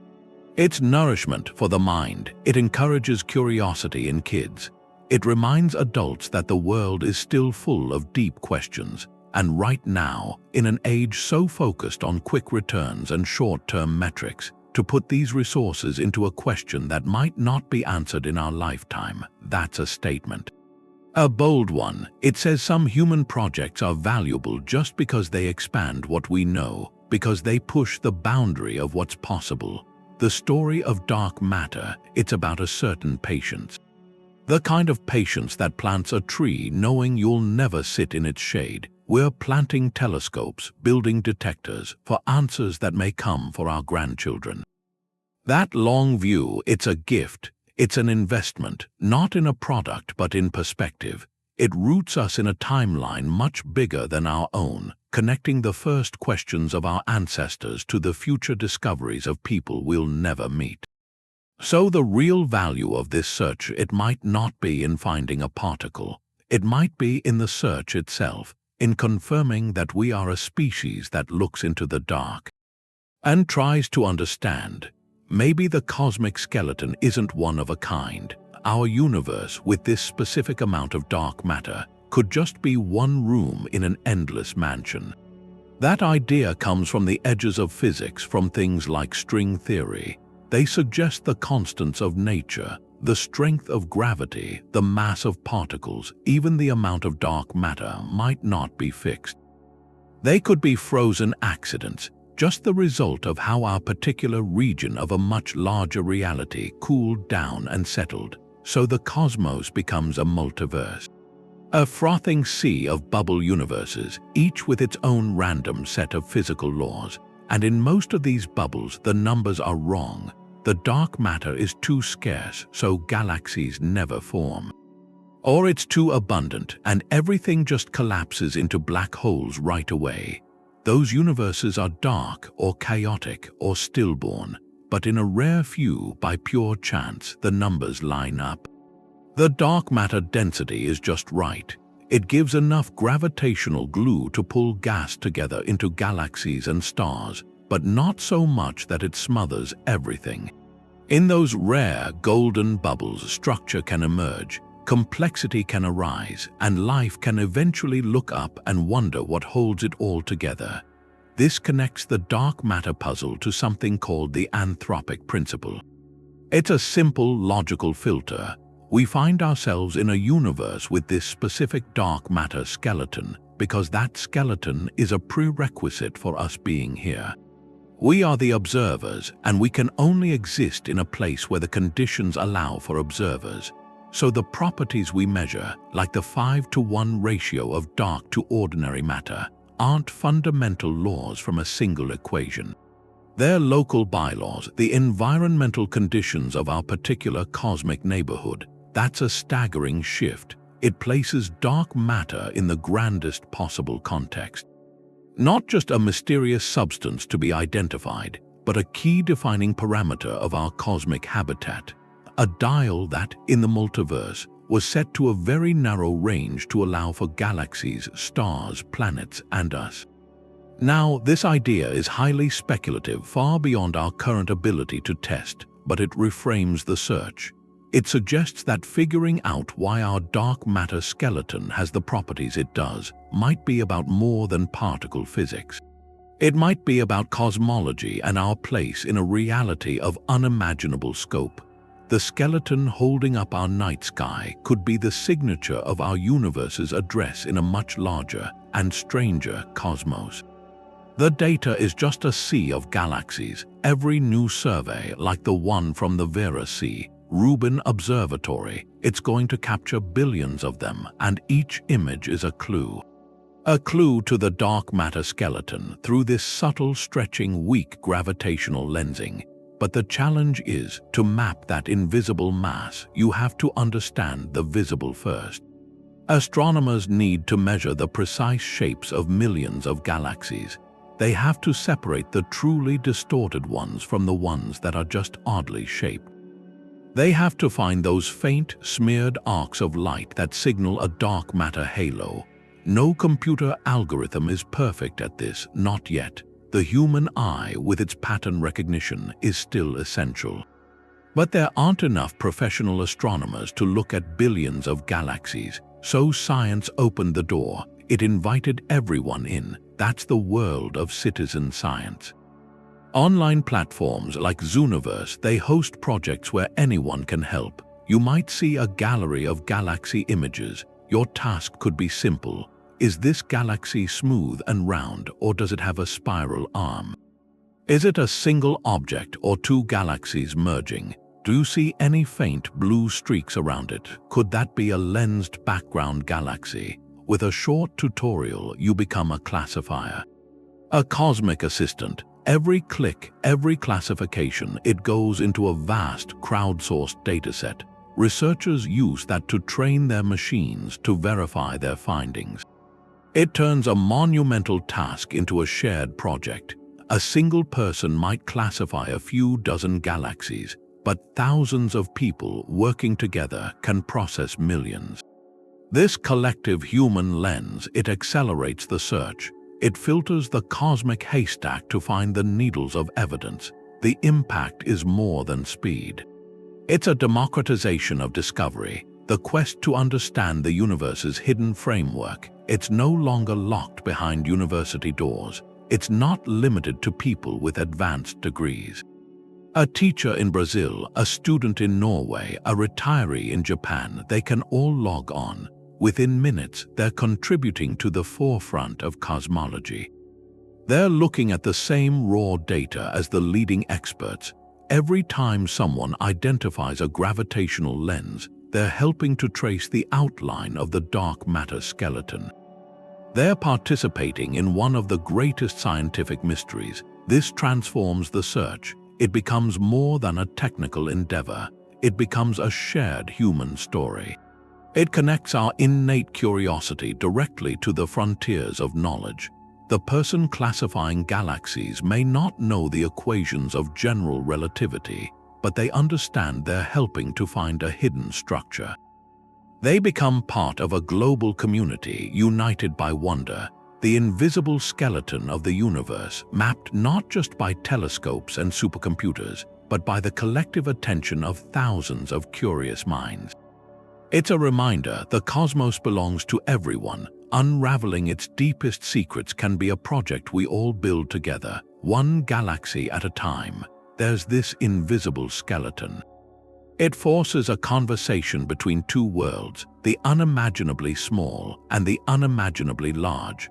On one side, you have particle physicists. They work with theories and equations. They're trying to predict what the fundamental building blocks of that skeleton could be. On the other side, cosmologists and astrophysicists, they use telescopes. They observe how this hidden mass shapes galaxies, how it bends light across billions of years. These two fields speak different languages, but they're asking the same question.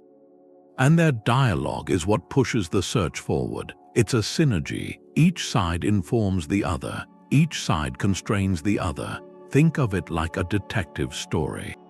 The cosmologists are the forensic team at the cosmic crime scene. They can tell you what happened. They measure galaxy rotation. They map gravitational lensing. They study the ancient light from the Big Bang. From all that, they can describe the suspect. They can tell you how much dark matter there is, how it's distributed, how it behaves gravitationally on vast scales.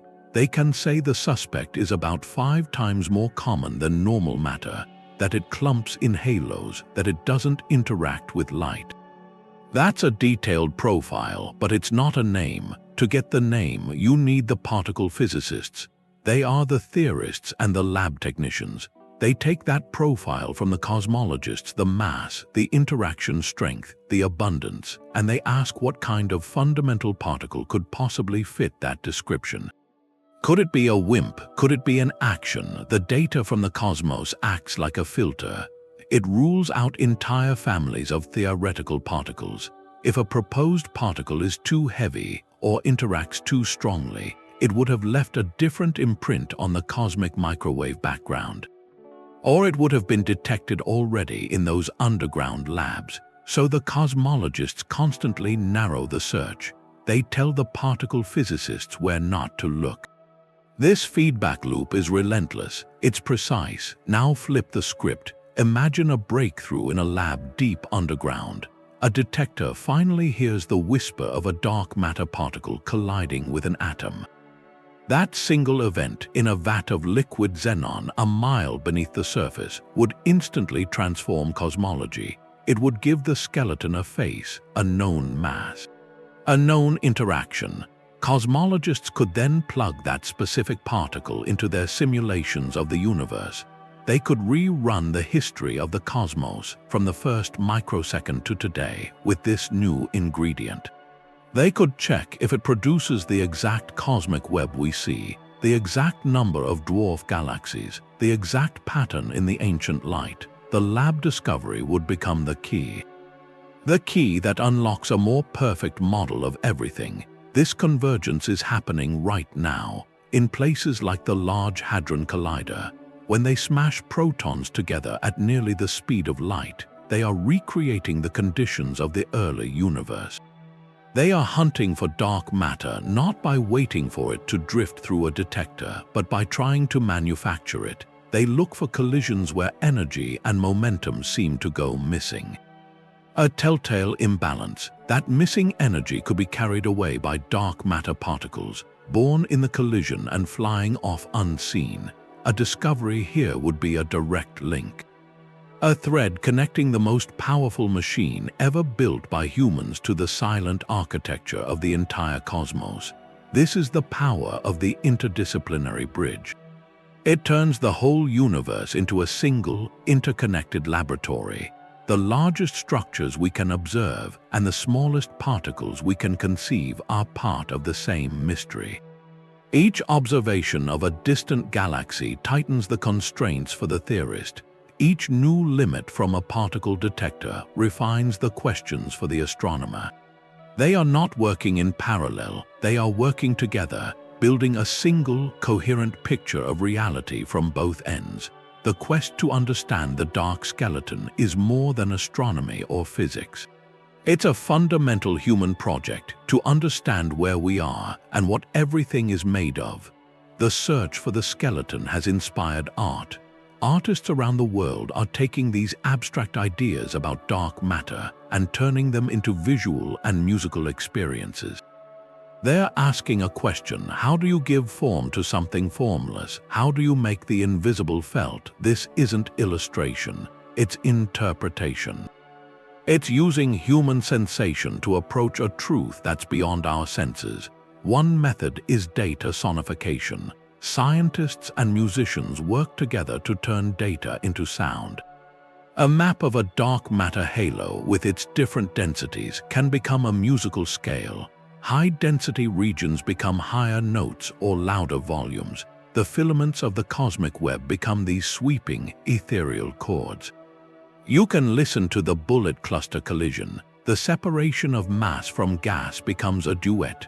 One set of tones for the dark matter moves steadily forward. Another for the stalled gas hangs back as a dissonant, fading drone. It's a gravitational event heard. This translation offers a new kind of perception. Our ears are good at detecting patterns in complex information. A listener might grasp the structure of the cosmic web in a way a graph can't convey. Visual artists are using the raw outputs of science as their palette. They take 3D data from supercomputer simulations. Instead of a sterile visualization, they treat it as a landscape. A terrain of gravity. They use light and color and texture to evoke the feeling of this hidden architecture. The images aren't literal pictures, they're emotional responses to the data. The cosmic web might look like a vast, luminous neural network, or a dark, fibrous tapestry against the void. These works invite you to stand before the sublime scale of the universe. To feel awe at a reality where most substance is a silent, geometric poetry. These collaborations reveal something about our quest to understand the cosmos.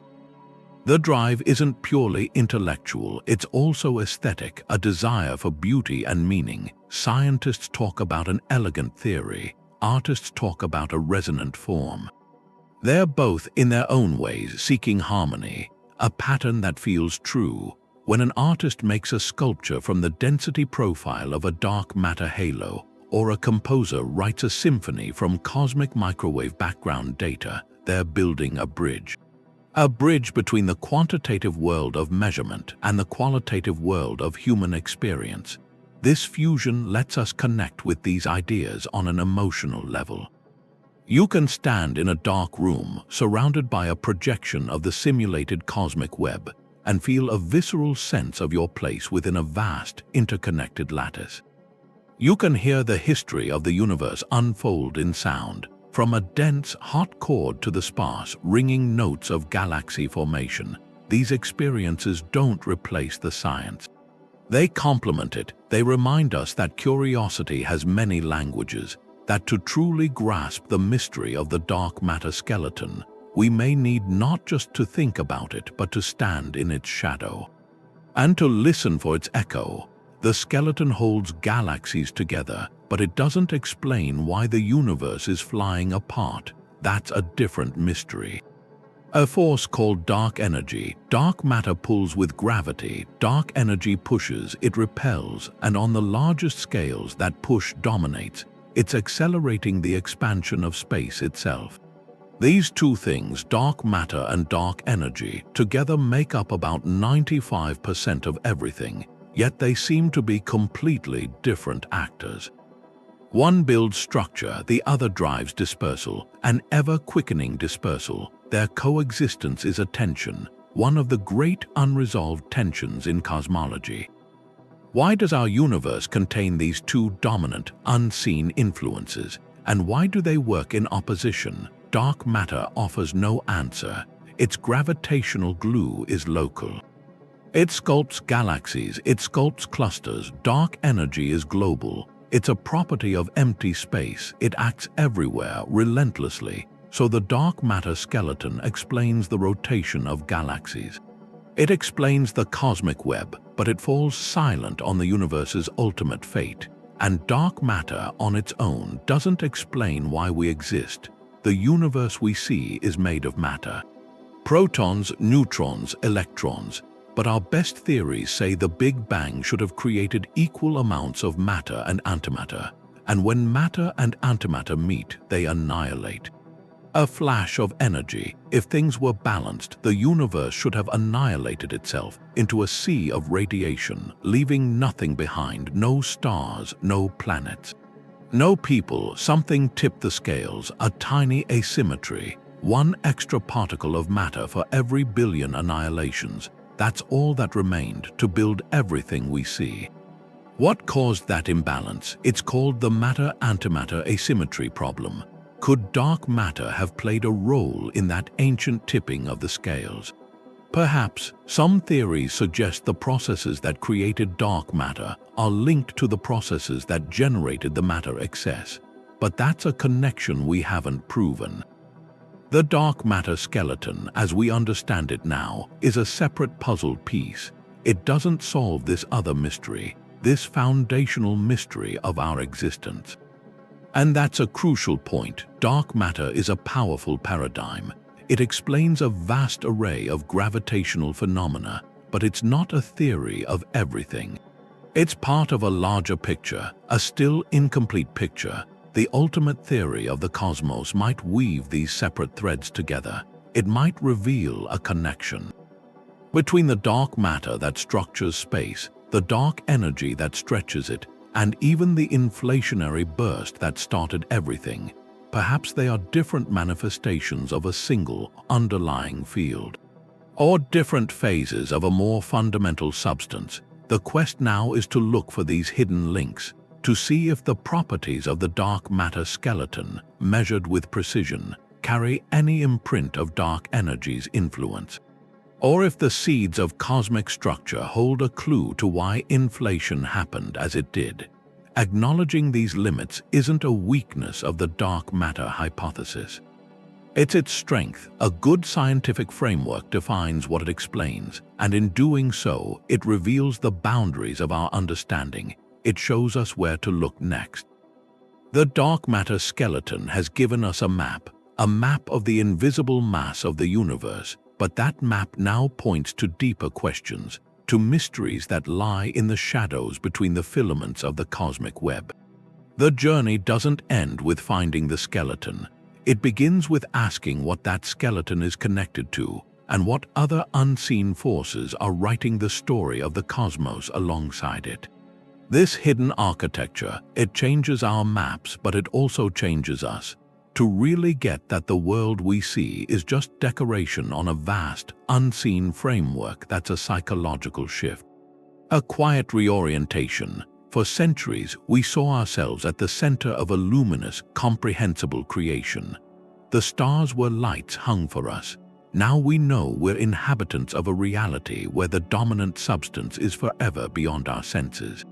Our entire world, planets, people, starlight, it's a rare, luminous anomaly, a delicate afterthought in a cosmos built from shadow. That realization is deeply humbling. It dismantles an ancient, human-centric view. We are not the main event. We're a brief, beautiful consequence of a dark, gravitational process that began long before us and will continue long after. But the same realization can be exhilarating. It opens a door to a feeling scientists and philosophers have a name for it: cosmic awe. That overwhelming sense of wonder and reverence in the face of something vastly greater than ourselves. It's the feeling you get under a truly dark, star-filled sky. Only now that feeling is amplified by knowledge. You're not just looking at points of light. You're perceiving in your mind's eye the immense, invisible lattice that holds them in place. You're contemplating a truth that transcends everyday experience.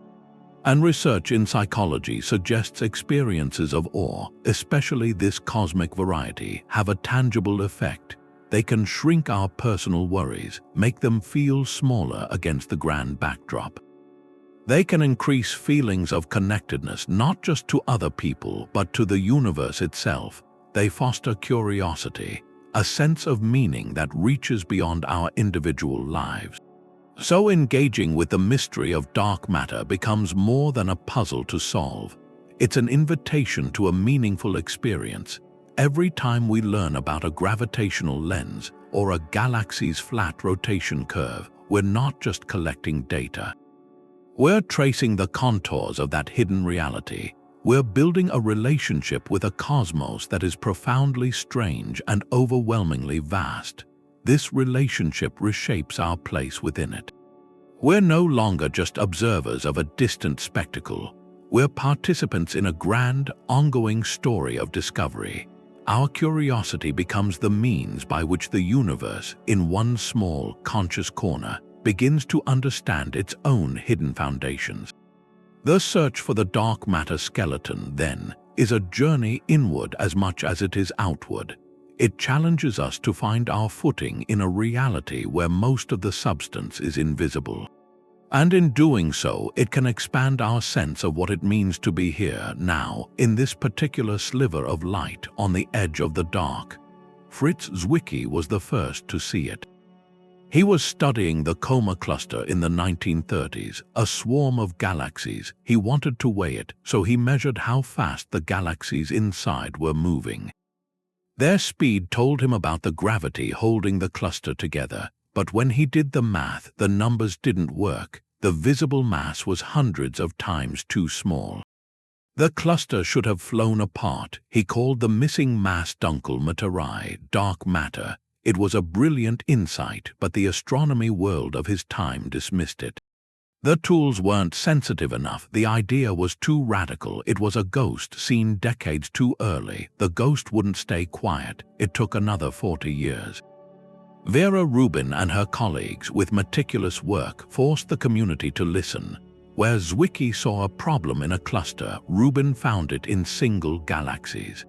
In their serene spin, her flat rotation curves were undeniable. The evidence was no longer a curious anomaly.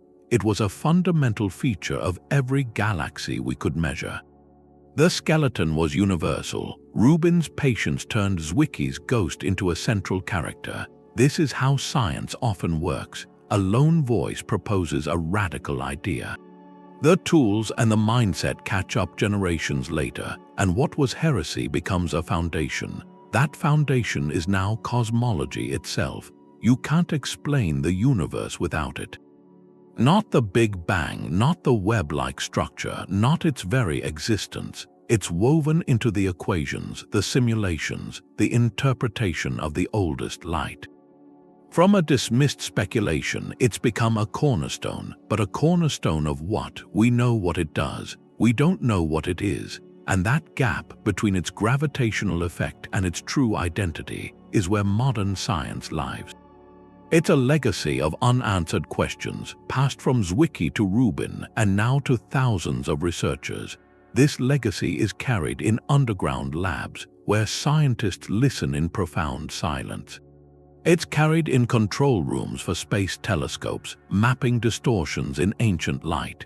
It's carried in the quiet hours of theorists scribbling equations. The pursuit is no longer the work of a lone astronomer.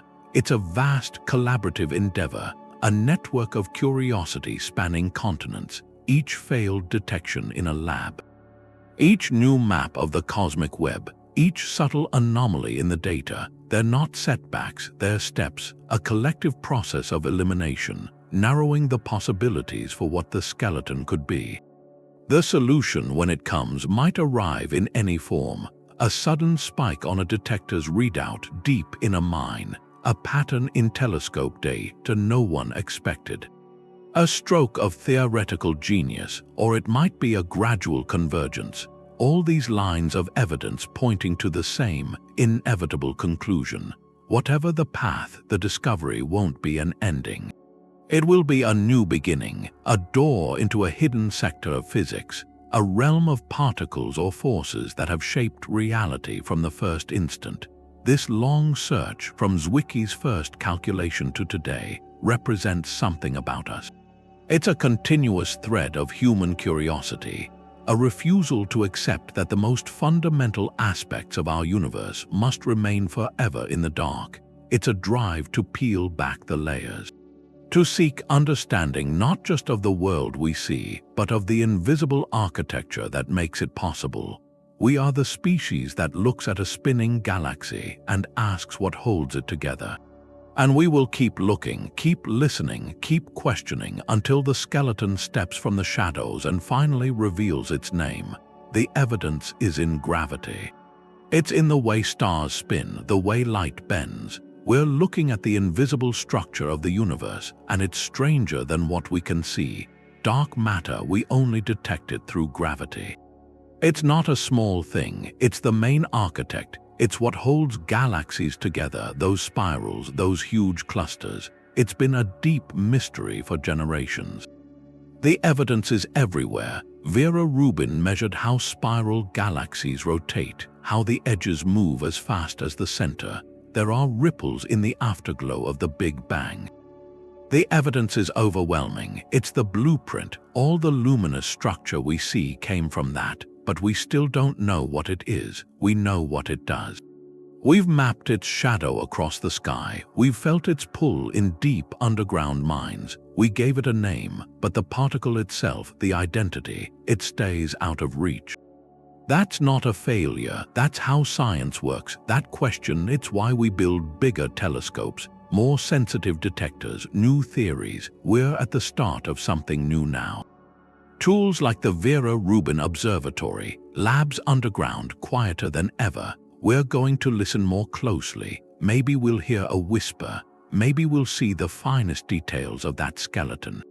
Whatever we find, it will change how we see reality. The night sky isn't a fixed picture. It's a clue, a hint of a hidden architecture running everything. The universe always has more secrets, more layers for anyone who looks, for anyone who asks.